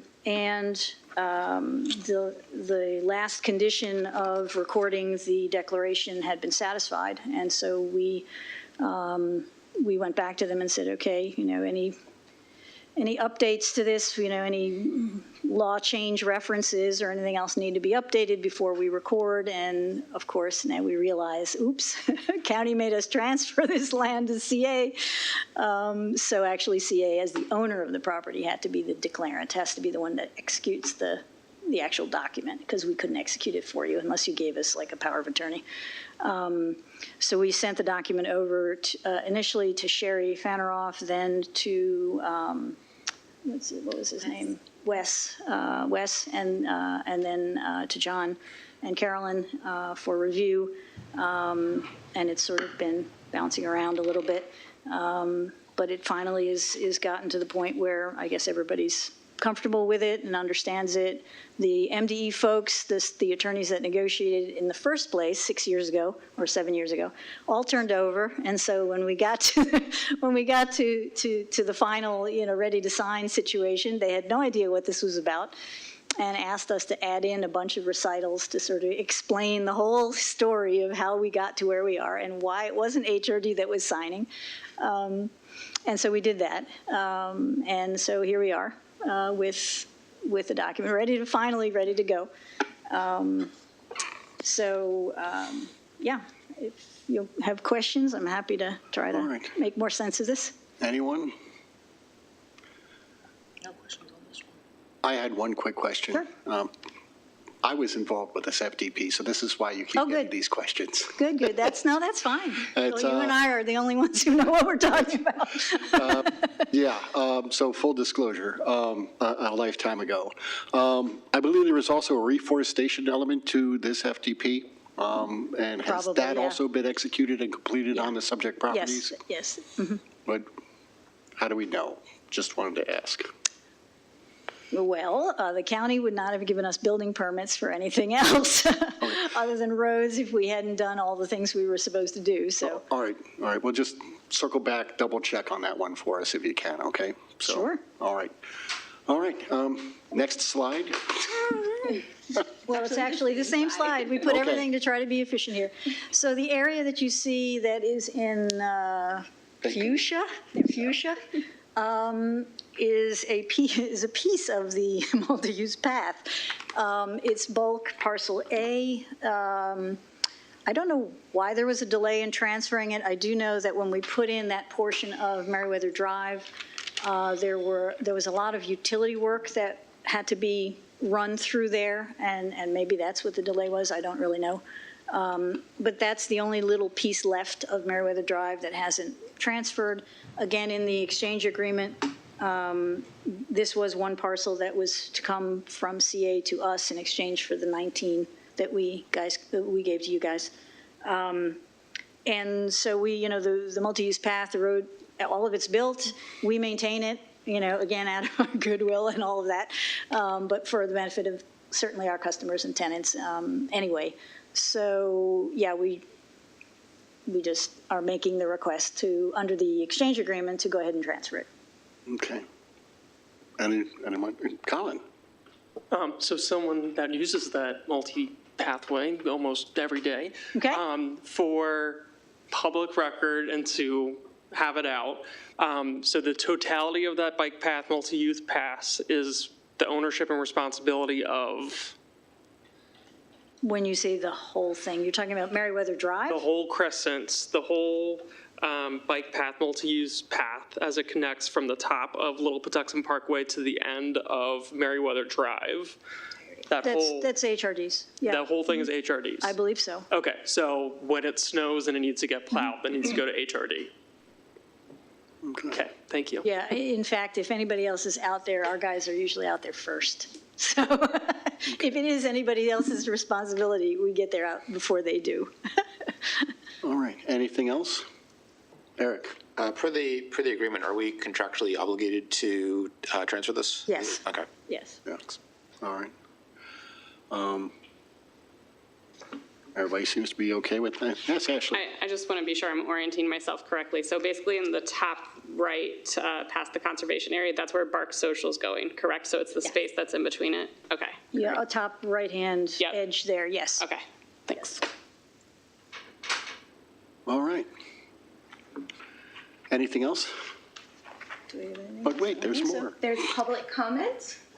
There was a meeting at Town Center Board for residents to make sure that the village was notified prior to us coming here to CA, and public comment opened on June 12th, and it will close on July 11th, and you can get to the public comment form through CA's Real Estate Services website as well. Colin? I do want to just shout out staff. There are signs, what feels like every 7 feet in the Crescent neighborhood for those easements, public comment, and thank you for coming to Town Center. So yes, 10 out of 10, thank you. All right. Awesome. It will close on July 11th, so prior to vote, if this gets to vote at the next board meeting. All right, very good. All right. Well, just in closing on this topic, I want to say, get out and take a look at these parcels. It's a great part of town, and it's a great time of year to be out and about. So It sure is. Best village, right? Right, Bill? I don't know about that, but Use the multi-use path. there you go. All right. Thank you all for coming tonight. I appreciate all the input that you provided. Sure. Thank you so much. Thank you all. All right. New business, 8B, budget schedule. Susan? Thank you. So this is the time of year where we get started on the, believe it or not, the next the FY26 budget process. And the first thing that is the board's responsibility is to set the schedule. So we are providing basically a schematic, a visual overview, and we are working through still the internal, the steps that we'll go through to make these elements happen. We are very cognizant of the change in the meeting calendar, making sure that we accommodate the months where there now is only one meeting and factoring all that in. So this is overall the same timeline, getting a draft capital and operating budgets to the board in mid-January and having the board vote in February on those documents. Leading up to that, we want to kick it off at the same time in August in the same way with some community input surveys. And we have also built in a couple other opportunities for survey feedback of virtual budget hearing opportunity in probably in November. And all of the meeting times, of course, that the board has would be provide public comment through resident speak out. The two changes we are proposing in this year that rather than you all voting on your strategic priorities in September, we were asking you to do that in October to give you a little more time with, in part because of the lots of new folks in leadership roles and also because the strategic plan wasn't finalized. Now I realize it won't be by, as you just decided tonight, in time for this, but you will at least have the goals for the year and be able to have, just a little more time for you to come to those conclusions. Also, we are going to ask that we will not be giving as much the detailed information in October as we had in previous years, in part to give us more time and for us to have a couple more months of actual results for the current year to be able to evaluate where the organization is. But we will still be asking you to vote in December on your strategic priorities, your desired outcomes, what the assumptions are that we would use then to build the draft budget that would be delivered in mid-January. So those are that's the overview. And I understand you'll be looking at this again in July and hopefully voting on it. All right, any questions about the preliminary schedule here? Eric? So one thing on the budget process is effectively starting right now with the discussion of the schedule. And we look through it starting now, going all the way up to the end of February, and that's almost 3/4 of the year roughly. So the question I have is, does it make sense to start going back to 2-year budgets and having a 2-year budget cycle? So we looked at that and we really hashed that out internally, and we don't think this is the time, in part because, well, for multiple reasons. One, again, the leadership changes here. You know, it would be, we don't think that, and because the strategic plan was still in flux, now is not the time to lock in a 2-year budget if you don't have a strategic plan in place in time to do that. And secondarily, there's still so much movement in the economy and the world. We're still navigating the changes in human behavior on some of our programs and activities. Interest rates are very, it's unclear where they're going to be. We think, everybody's got an opinion, but maybe one rate cut this year. And so we just didn't think that we were ready to do that. But we want to, obviously that's something that would be very helpful to staff, but it's not, we don't think it's in the best interest of Columbia Association to do that this year. Okay, thank you. Just to follow up on that, staff believes it's best to do the additional work and lift on an annual right now due to all the other uncertainties this year. Okay, this year. This year. Well, let's evaluate that every year, but this Okay. year we would say 1 year. All right. I appreciate that. Thank you. Any other questions regarding Sky? Yeah, that was my question as well, so thanks for covering it. Does this schedule pretty much mirror the schedule from last year with the exception of voting on priorities and more information to the board after October? Exactly, yes, it's making those 2 shifts. Instead of a September vote on strategic priorities, we'd ask you to do that in October. And instead of us providing a lot of detail in October, we would do that in November. So it was pretty successful last year, and you're kind of identifying the same schedule with those 2 exceptions? I think it was, yes, but I think those are meaningful exceptions that will make it more successful this year. Okay, thank you. All right, anything else? All right. Thank you, Susan. I appreciate it. I think we all appreciate it. I shouldn't just own that myself. My apologies.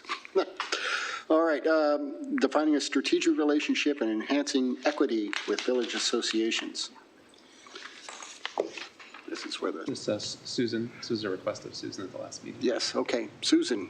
So at the Board Operations Committee meeting, the board members requested that an agenda item be added to new business to this agenda, June 27. It's defining a strategic relationship and enhancing equity of village associations. And the request of staff was some background material on what the current interaction and relationship is with staff. So that's what's prepared. For those of you who've been on the board, this is going to look pretty familiar because a lot of it is presented annually, later in the year usually. But I'll go. Would you like me to go through it this year? Okay. Please. All right. So the presentations to provide some background material for folks who are new to the Village and CA relationship. Thank you.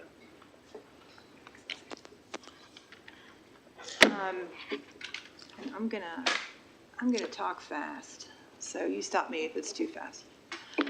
You all know there are 10 villages, and you all know which side of 29 they're on, right? Okay, so one of the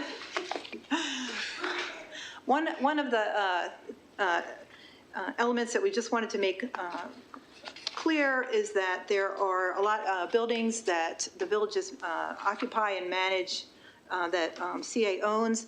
On this slide and the next one, The community center designation is for the building in which the village operates out of. So the ones that say neighborhood center or meeting room, those are the smaller facilities that are usually used by other entities at the village's direction and responsibility. So, Susan? Yes. I'm sorry to stop you. You were moving along really well, but I had a question about the McGill's Common Meeting Room. Didn't we convert that to bathrooms for the pool? That hasn't No, it happened? was something that we talked about and had been. Okay, my apologies. Sorry to stop you there. No problem. So neighborhood centers, and then I also, most of you know, probably that the community centers like Linden Hall and Kaler Hall, et cetera, they also have space for rentals and events, and in some cases have long-term tenant occupation. So neighborhood centers are small, 586 square feet at McGill's to 4,300 square feet at Phelps Lock. Big range. And then they age anywhere from 1967 for when they were originally built to River Hill, the last one, that meeting room being built in 1995. Although they have had, obviously, significant renovations and improvements over time. Let's see. So that's that.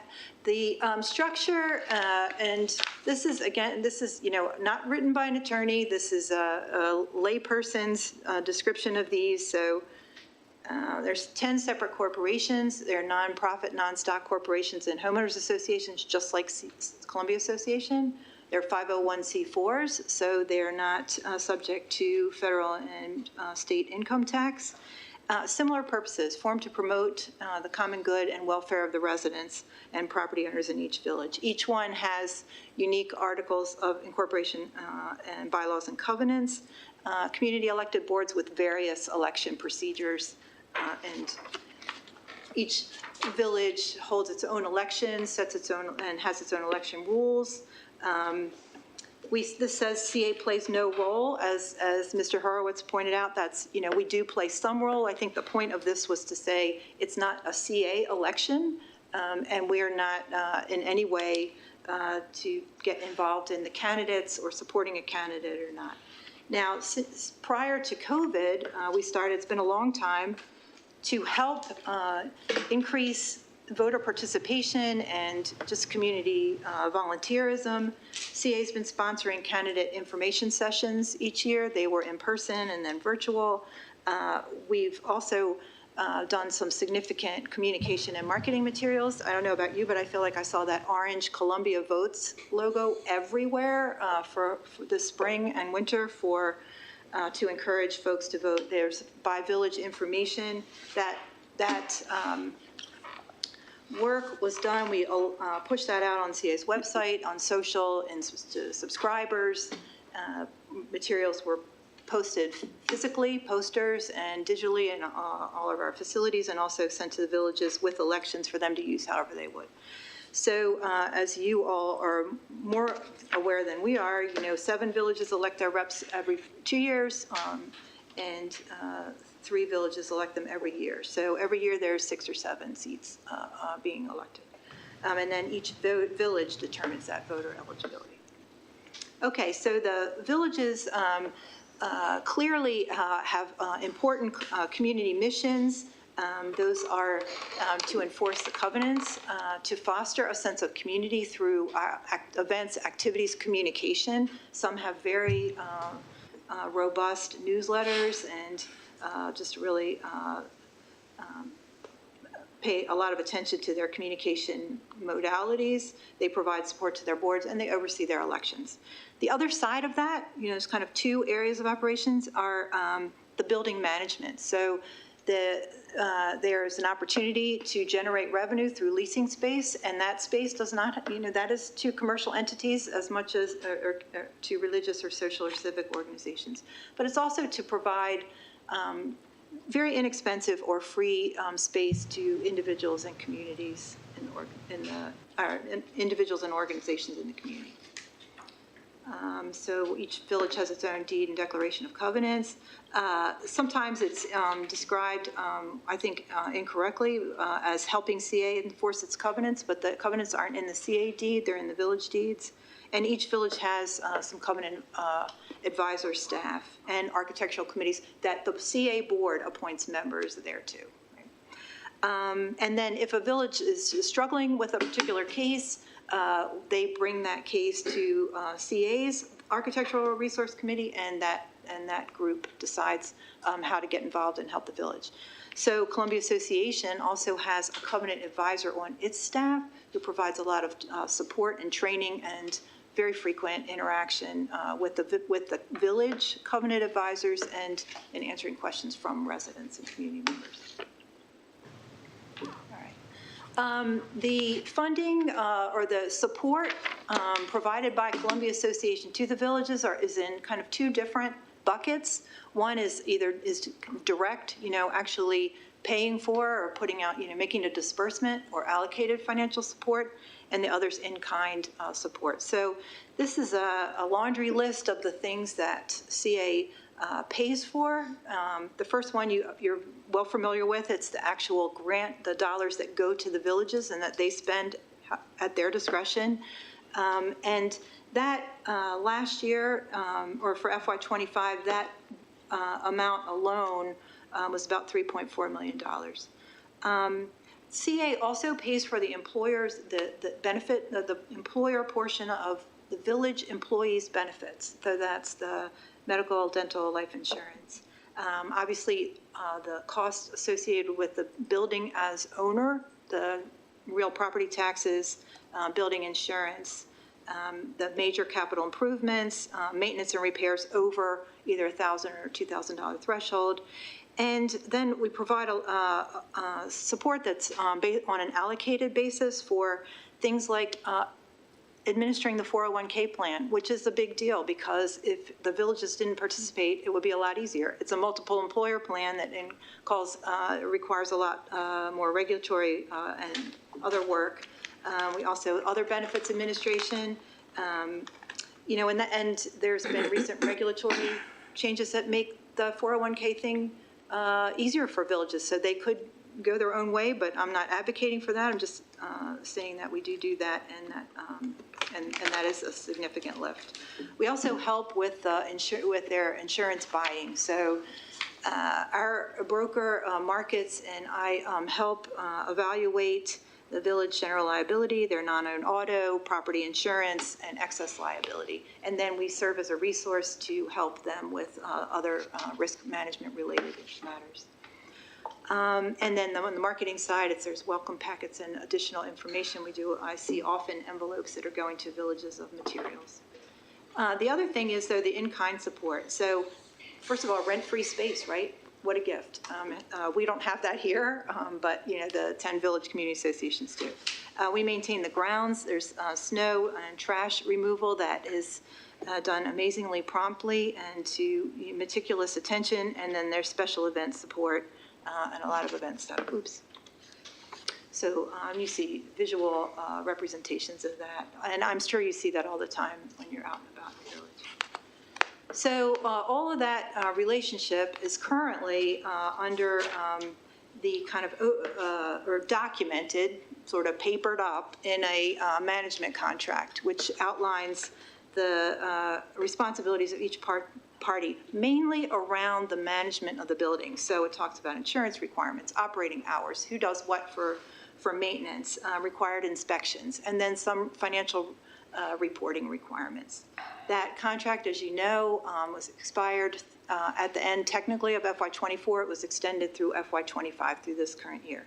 So that's they're largely the same for all 10. There's some variation for villages where some neighborhood centers and pools share utilities, and there's some. So in the management contract talks about that. And then some villages have a $1,000 threshold for repairs and maintenance, some have $2,000. So as you know, that is just been kicked off, that evaluation and relook at that. There's been a couple kickoff meetings. There was one today to talk about the allocation formula, and the village managers are starting to get engaged in those processes. this is probably a silly question, but where did the 5-year time window, is there context for that, or is it an arbitrary number more or less? I'm not aware of any context for that. Okay. Now, I will say, in full disclosure, I was not on that project team, or, but it's my I don't know why that would have been. Okay. All right, CA annual charge. Well, so whose money is it anyway, right? There's a frequent misunderstanding about that. The CA's deed establishes the annual charge. It does not mention any payments to the villages.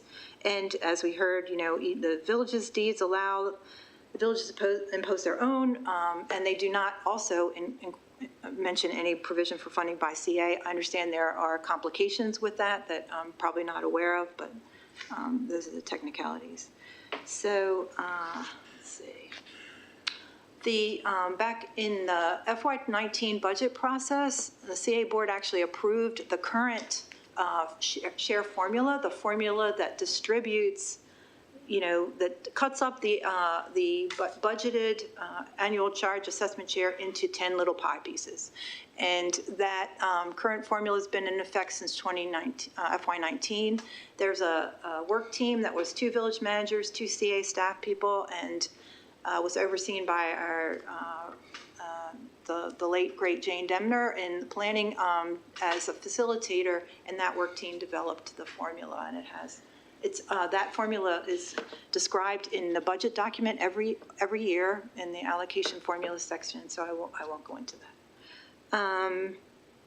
And again, as I mentioned, that we're starting. So this time, what the hope and expectation is that the villages would manage that allocation formula development themselves. That's something that they could be empowered and to control that part of their destiny themselves. Will be available as a resource to answer any questions, and also to talk about some of the issues with the current methodology was just where the data came from. If they want to use, for example, census data, what are the issues with getting that data and how timely is it, et cetera. But this time, looking forward to the villages getting to do that themselves. All right. So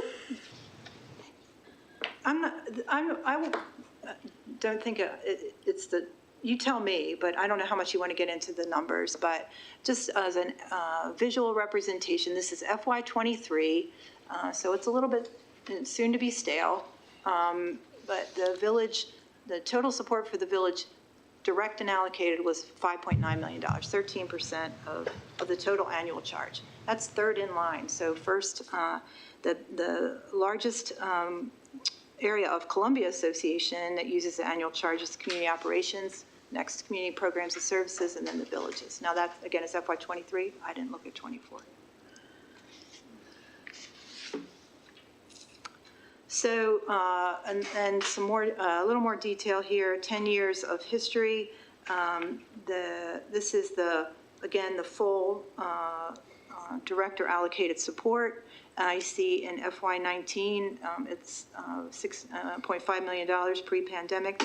Repairs and maintenance was higher that year, so that really was what drove that being a little bit higher than the previous years. You see a little bit of a dip in FY20, but when you think about a global pandemic that created some significant concerns for Columbia Association, that looks pretty strong. And it goes down in FY23 because of it's net of the excess cash reserves that were returned. They were significant because of the pandemic. The buildings were closed. There was villages built up more cash than usual. And, Susan? Yes. Eric has a question. Yes. So I had a question. So I look at these numbers, and we've gone from FY15, 5.7 million to today, 6.2 million, which is $500,000 difference, or less than 10%. Over the same time frame, the annual charge has gone from 35 million up to 49 million, which is about a 40% increase. So the concern I have is that the amount of money that's going to the villages isn't keeping up with their annual charge, and also not even keeping up with inflation. So that's the concern I've got. Okay, so what we should do is break out for you what the actual share grant is, because this also includes the significant fluctuations in legal fees depending on what was happening with covenant cases and things. So I think it would be, and repairs and maintenance going up and down. I think what you would need to see was what the actual grant did. Okay, I would be interested to see that. Yes. And Colin has a follow-up? Yes. Yeah, do we have any, this is helpful to see what has come from CA at an organizational level, what has gone as an aggregate to all the villages. Do we have any mechanism to see total revenues across the villages to also capture their lease and rental incomes as well? Yes. Does that make sense? Yes, it does, absolutely. So that information is reported to CA, and Jackie and Tuma and Andre Miller in the internal audit and audit advisory services review that and compile that every year. And in the fall, October and November, they do a full report of all of that information. So just for context, if you go back to last year, and there is that information. But I also know we could provide whenever if you choose to continue this conversation, some information about that next time. Okay. So just to try to make it clear what the impact of the pandemic was on the villages. So in FY20, FY22, there were amendments or resolutions that enabled the villages to retain additional cash reserves. So more things were excluded. There are already exclusions to the cash balance that is looked at as reserves, and there were more of those. The operations were reduced. So many of those buildings were closed for quite a while or had seriously reduced usage just because of government mandated restrictions on gatherings, and also just how humans behaved during that time. In FY21, there was a 2% reduction in the annual charge, and there was limited capital and operating spending by CA in FY21. That was intentional, and that was necessary in order for us to get through that pandemic and the corresponding economic crisis. Since then, however, that the increases of the annual charge share have increased and have been over the prior year. Those have been budgeted again in FY25. That's true, and CA has returned and had really starting in late 22 to that's customary operating maintenance spending, and customary capital spending is building back up year by year. So this is a pretty busy slide here. This just shows and demonstrates or visualizes some of that. So I mentioned how in FY21 through 22 there were CA board resolutions and amendments to enable the villages to keep more cash in their bank accounts. And this first graph shows you what that would have been if that had not occurred, if those changes had not been made. So the blue line is without the board approved changes, and the orange line is what then was paid or due. The bottom column graph shows cash and investments total, so that's all 10 villages, and you can't really just divide by 10. It's not, everybody doesn't have $360,000. It varies by village. What the cash and investments are, and then what the cash reserves are. So again, there's a number of things that are excluded from cash and investments to make that cash reserves amount. Some specific measures about the villages and what the percent, Colin, to your question, how much of village generated revenue is a percentage of the total. Again, these are in totals. The range shows from 19 to 63% of their total revenues are generated by the village, and over an average is 44. Working capital, this is FY23 metrics, so it's average of 1.8. CA's for FY23 was 1.2.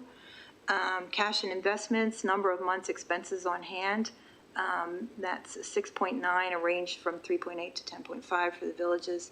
And the cash reserves, 3 months of cash of expenses is on hand in cash on average on the village. For CA at FY23, it was 1.4 months. Yes. How many months of cash reserves is the village allowed to keep before they hit the excess cash reserve threshold? It's not measured that way, so it's there are the measurements, and I'm not the subject matter expert on that, but let's see, I might have something. Lots of stuff, so. It's 20% of their. No, it isn't, because it's 20% of the adjusted cash balance, right? So it takes out short and long-term liabilities, contingency fund disbursements, audit fees, unspent pandemic grants or tax credits, and then other adjustments related to those amendments. So then it's 20% of that adjusted amount.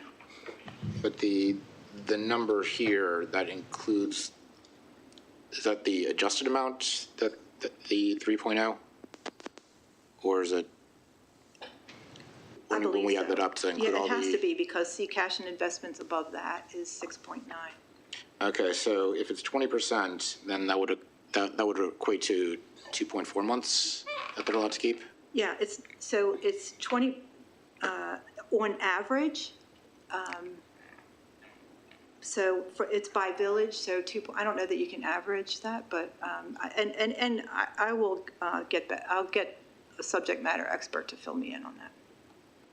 So I guess the question I have is, I guess it's I realize it's an average, but if villages are typically allowed to keep 2.4 and they've got 3, does that mean roughly, I'm not going to say the word average, but roughly we'd expect 0.6 months to come back to CA? Well, I don't know how you could then have somebody who still has 5.5 months of cash if they're only allowed to keep 20%. So let me get someone. Yeah, I'm trying to figure out how this works. Right. I think it's complex because, and I'm just going to jump in, sorry. If your cash reserve range is 2.1 to 5.5, and your percentage of village generated revenue as a percentage of total revenue is that's a wide gap of 19 to 63. That's going to dictate how many months you have on hand. It may not be that all the money they have on hand is tied to the allocation, right? Well, that's true. Yeah. So I think one of them's driving the other. It's not just something you can look at in isolation. Sky? You've given us the average there and the range. I'm kind of interested in how the 10 villages fall out, what the shape of the curve is, and there may be no significance to that at all. I don't know. We could the actual data, we could certainly present it for each village, and you could see exactly what it is. So that's something I think that is usually done as well. So we could provide that. Not presenting it for each village, but each of those 4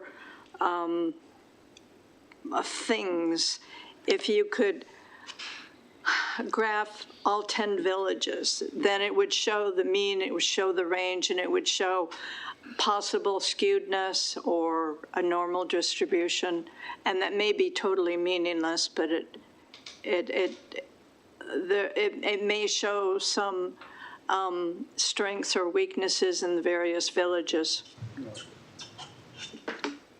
Okay, well, I'll look into that. Just curious. Let's just quick, Eric, Mike, and then we'll. Yeah, actually, I really like Sky's suggestion because if anything, I get to see how my village is doing in comparison to the other villages. So I really appreciate Sky's suggestion. And I also would like to add to Sky's suggestion, I'd also like to see metrics for how CA is doing relative. So I'd like to see these type of metrics for CA in addition to the villages to do a comparison. Yeah, and that's would be interesting, but when you think about where the responsibility is and the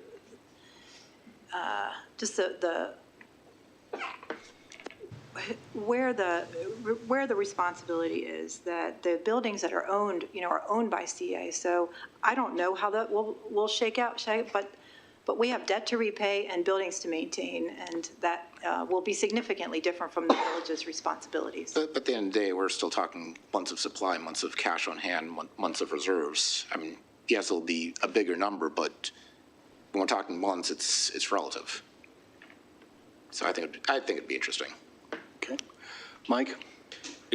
Yeah, just a word of caution to Sky. The way you were heading there, you were heading in the direction of some poor analysis, because I'm not saying don't look at those numbers, don't ask for them, but if you take them as an indication of village performance, that would be really inaccurate because you're comparing apples and oranges in terms of what the villages are actually provided. So. Okay. All right. So just my, and last thing, just some detail for your review. This is, again, so this is these are actual numbers through FY23 and the estimate for FY24. Just what the village page looks like in the CA budget, basically. So, and I don't, there wasn't any real direction around what this agenda item was going to entail. So this is just sort of general background information. And then, of course, I'm sure you'll have other questions. It's good baseline information. Much appreciated. Okay.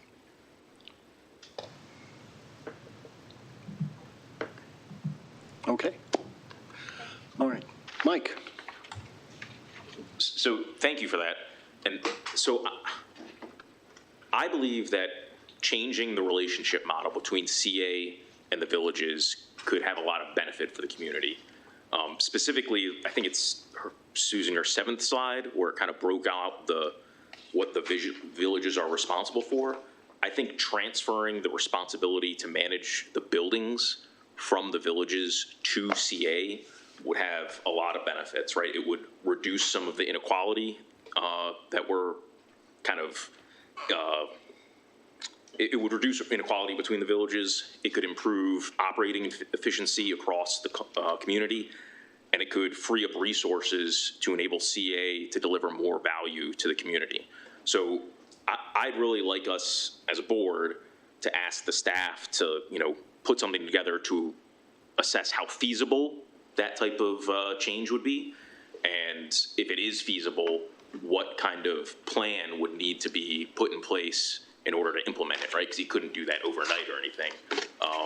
So that's just something that I would like to see us moving towards in the future. And I would imagine that would be something like the villages are no longer given leases on the buildings. They're instead given, they become rent-free tenants of CA or something like that. But the details, I think, can be worked out. But I think the general idea is switch the operating model. Okay, Colin. Yeah, I'm really interested if staff would be able to explore this topic so that the board could have a conversation, because I hear you, Mike, and I'm from a perspective, I don't know what I don't know, and I think it'd be helpful for staff to lay this out. But if there is an opportunity that we can increase efficiencies, we could be more thoughtful about how we dedicate community resources across CA. I think that that's worthwhile. And the other thing, and I think I alluded to it when I asked Susan,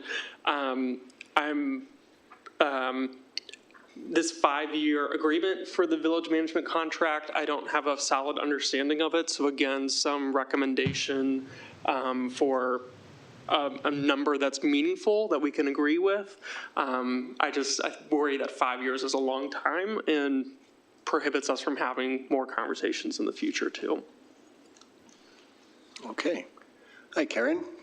Are we saying that, I don't think we're taking a vote on the length of the contract, are we? No. This is for discussion. It's new business, so, yeah. And I'd also like Michael, if he could elaborate on how the villages are inequitable. Yeah, so the CA gives the villages completely different number and size of buildings, right? So that means that CA is investing pretty dramatically different capital expenses for each of the village community associations. And then the current formula, hopefully this gets corrected in the next formula going forward, but the current formula is heavily factors in the amount of facility space that is leased for free to a village. That is then used to calculate a huge chunk of the formula. So you have this situation where the more building space CA gives to a village for free, the more money CA then gives to the village to operate that space. And then even though the operations of those facilities are being subsidized across Columbia, right? So it's coming from all the villages, it's spread out inequitable, but then those villages generate revenue from it. And obviously, the more facilities, the larger facilities you have, the more revenue you can generate. And then that goes back into the pockets of that village, even though it's subsidized by everyone across Columbia. So a village like Owen Brown or Hickory Ridge that has pretty single and pretty small facilities, we're kind of getting and King's Contrivance as well, we're really getting the short end of the stick. If you look at the size of village operating budgets and the number of amenities managed by the villages on a per capita basis. Okay, hold on, just really quick, Susan has a comment on here. I'd like to get a staff input, and I'll come back right to you, Karen, okay? So there's no question that Columbia Association's investment in these buildings varies by village, and they're, obviously, that one slide showed some villages have 4 and others don't. But the way that that current formula, 73% of the allocation is based on the non-facility related costs. It's 27% of the dollars are related to the facilities in that allocation formula, so. All right. So my response to Michael would be is that you're equating the annual charge that everyone pays in Owen Brown is getting pooled, and then it gets spread over the places, and if you have facilities, you get more money than if you don't have facilities. But the fact of the matter is you would still be paying your annual charge, and Columbia would still have to update their facilities. So Owen Brown would still be subsidizing those facilities. So I don't understand how that is the inequitable portion. I'm willing to buy your argument that there's inequalities, but in that particular case, Owen Brown is still going to have to pay their annual charge. We're still going to have to keep up these facilities. So I don't see that being a change for them. It wouldn't address, it wouldn't solve everything. That's 100% true. One thing it would solve, though, is that the rental revenue wouldn't be feeding directly back into those villages, right? The rental revenue would be going back into the Columbia-wide pot. Eric had his hand up. So I'm getting a little concerned that this conversation is going to devolve into this village versus that village versus the other village trying to fight over a pot of money, and I don't think that's going to lead us into a good situation. But I do want to I do understand that there are some villages that might be struggling for money, and the one thing I do keep focusing on is how much money from our annual charge that all the residents are paying, how much of that is going back to the villages to support our villages. I mean, if we look at slide 18, back in FY19 is 3.2 million, and now it's 3.3 million. That hardly moves the needle. That doesn't keep up with inflation. It certainly doesn't keep up with our annual charge. So I think the solution is looking at how much of our annual charge should be going back to the villages based on the services that our villages provide us versus trying to figure out how to slice and dice everything. But I don't think if we start slicing and dicing the pie among the 10 villages, we'll be arguing forever. Okay. Mike. And then Paul, I'm coming to you. I saw that hand. Yeah. I mean, it's really easy from Owen Brown's perspective. You say like, oh, you can't start arguing about like how that's getting attributed or getting sliced out. But if you're getting the short end of the stick and no one's listening to you, like that's like you got no choice but to fight over that. So I get what you're saying, that we need to handle it in a professional way, but that conversation's got to be had. But to your other point, sure, like let's have a conversation about what the right amount of funding for villages is. And while I have the mic, like to Susan's point, I think you said 27% is going to villages, or is based on the facilities. But then if you look at that on a village by village basis, some of them, like the operational grant, that's like they're getting 50% of their funding based on that line item, and other villages are getting like 15% of their money based on that facility space. So it is quite inequitable and makes a big difference. Finally, like, again, I think we're just trying to set ourselves up for the next meeting, right, as far as this is new business. So I'm just kind of wondering, like, it is what I laid out and maybe what Eric laid out as well, what we should be saying, hey, staff, that's the kind of discussion we want to be prepared to have at the next meeting. Okay, Paul, and then I'll come back to Eric, and then we're going to wrap it up really quick. Sky, I'll get to you. We'll start wrapping up here. Go ahead. So my question is pretty basic for Susan.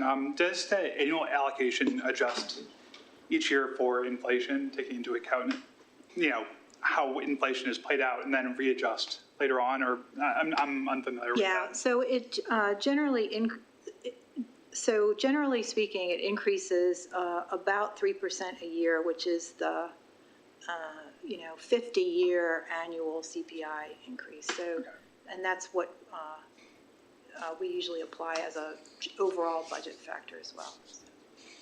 Where that didn't happen is in FY22 from 21 with the COVID adjustment. Okay, thank you. All right. Sky? Yeah, I remember when I first moved to Columbia, each village was totally unique. And I think the problem is that we can't compare them because they're apples and oranges. But we're trying to be as equitable as possible. So we're trying to arrive at infinity, only knowing we can approach infinity. And maybe we should bring into the formula the fact that certain villages make a lot of money, and maybe under a new formula, they would receive a larger grant from CA, but they don't need that money now, and some other villages do. Maybe we should put something into the equation based on need, but again, that would filter into management of each individual village, which we don't want to get into because we're CA, we're an umbrella organization. So. All right. Eric, and then I had one last comment, and we'll move on. So the question I have is fundamentally, what are we going to be voting on? What vote regarding the villages is going to come before the CA board for us to vote on? We've talked about a lot of things. We talked about the total allocation. We talked about formulas. We've talked about all kinds of stuff. But at the end of the day, what will we be voting on? Good question. I believe that at our next meeting, we should come with ideas for what we would like for further study from staff and vote on those and see where we go with that. Is that where the board thinks we should be going, or?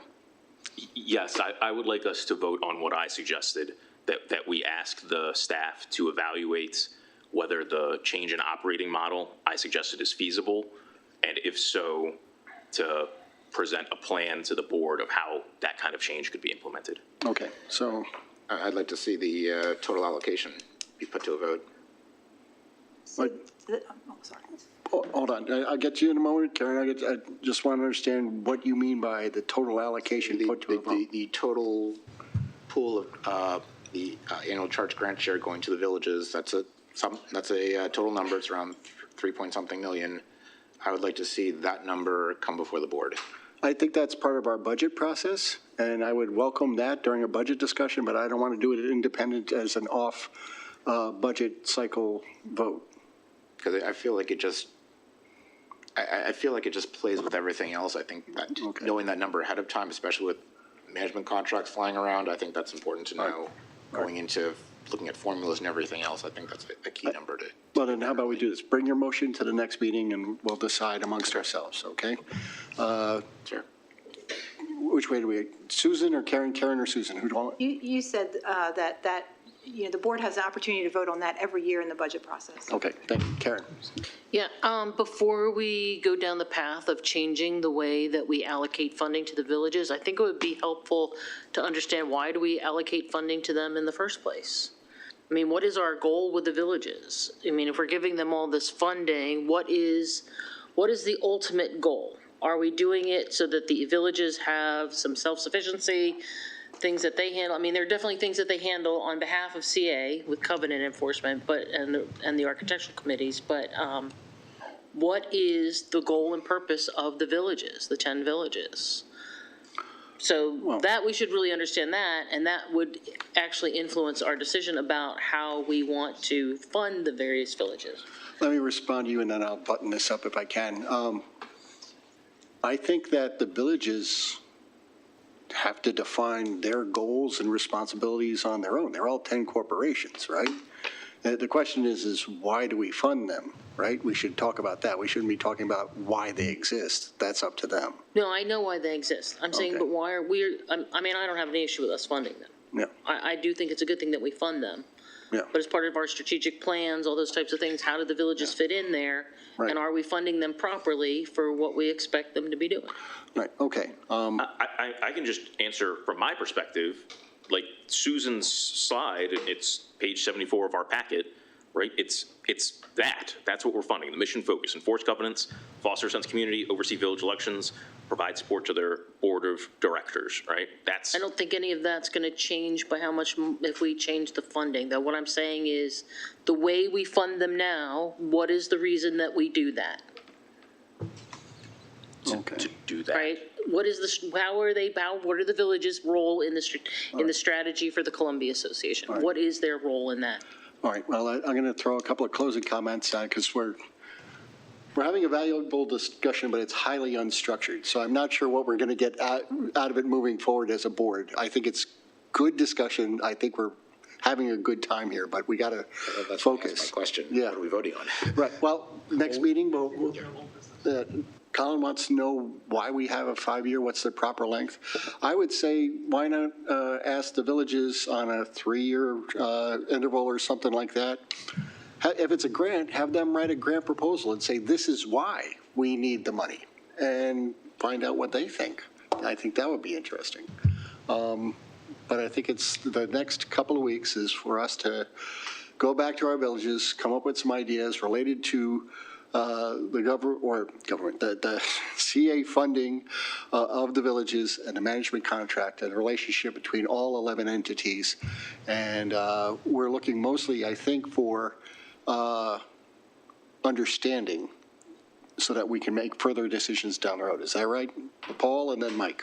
I was just going to say, I also agree with Michael's suggestion for staff to present just an analysis of alternatives, like where can efficiencies be found with this management contract, and what would be best for CA from staff's perspective. I think that would be valuable for the board to evaluate. Very good. Okay, Mike.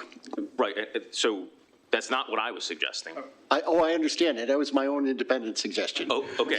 So I like, as far as focusing the discussion is to what Eric's saying, I believe at the next meeting, I am going to make a motion to do what I said to kick off this. Yep. This. So that's what I plan to do at the next meeting, Eric. Very good. Very good. And I was hoping that you would say I completely disagree with you, Bill. All right. I think that we're about done with this discussion at this point, and we shall move on to the next item on the agenda. All right. Questions only. President's report. Anybody have any questions about the President's report? Looks like Sean had a great week. You did. That's great. All right. Inner Arbor Trust. Do we have any report from the Inner Arbor other than what's in our packet? I do have an update on the Inner Arbor. Ashley Vaughn has agreed to be our second on the IAT board. Thank you, Ashley, for stepping up on that. Go forth and do good things. All right. There may be a meeting Monday night. I was trying to find documentation for how often they meet and where and things like that, so I'm making sure that. The first Monday of every month at Historic Oakland, 7 p.m. Thank you. All right. Anything else? Oh, no, I was just going to say, I asked Julie to contact the Inner Arbor Trust to get a solid schedule, but guys seems to know as well. We'll get your contact info down the line to the folks over there, and we'll get you up to speed. All right, Chair's remarks. I don't have an awful lot right now. Getting back to the Columbia update, both the Juneteenth and the birthday celebrations were really, really nice. The lakefront activities have kicked off, and I think that they've been really well attended. It'd be nice if we could get more people down there, so come on down and put your dancing shoes on. I would be remiss if I didn't mention to everybody, Neighborhood League swim season is here. We've got swim meets going on this weekend. Go out and cheer on your local teams. That's about all I got. Do I have a motion to adjourn? So moved. Mike? Ashley, all right. Any opposition? We are adjourned. 9:30. We did pretty good there, guys. Good job.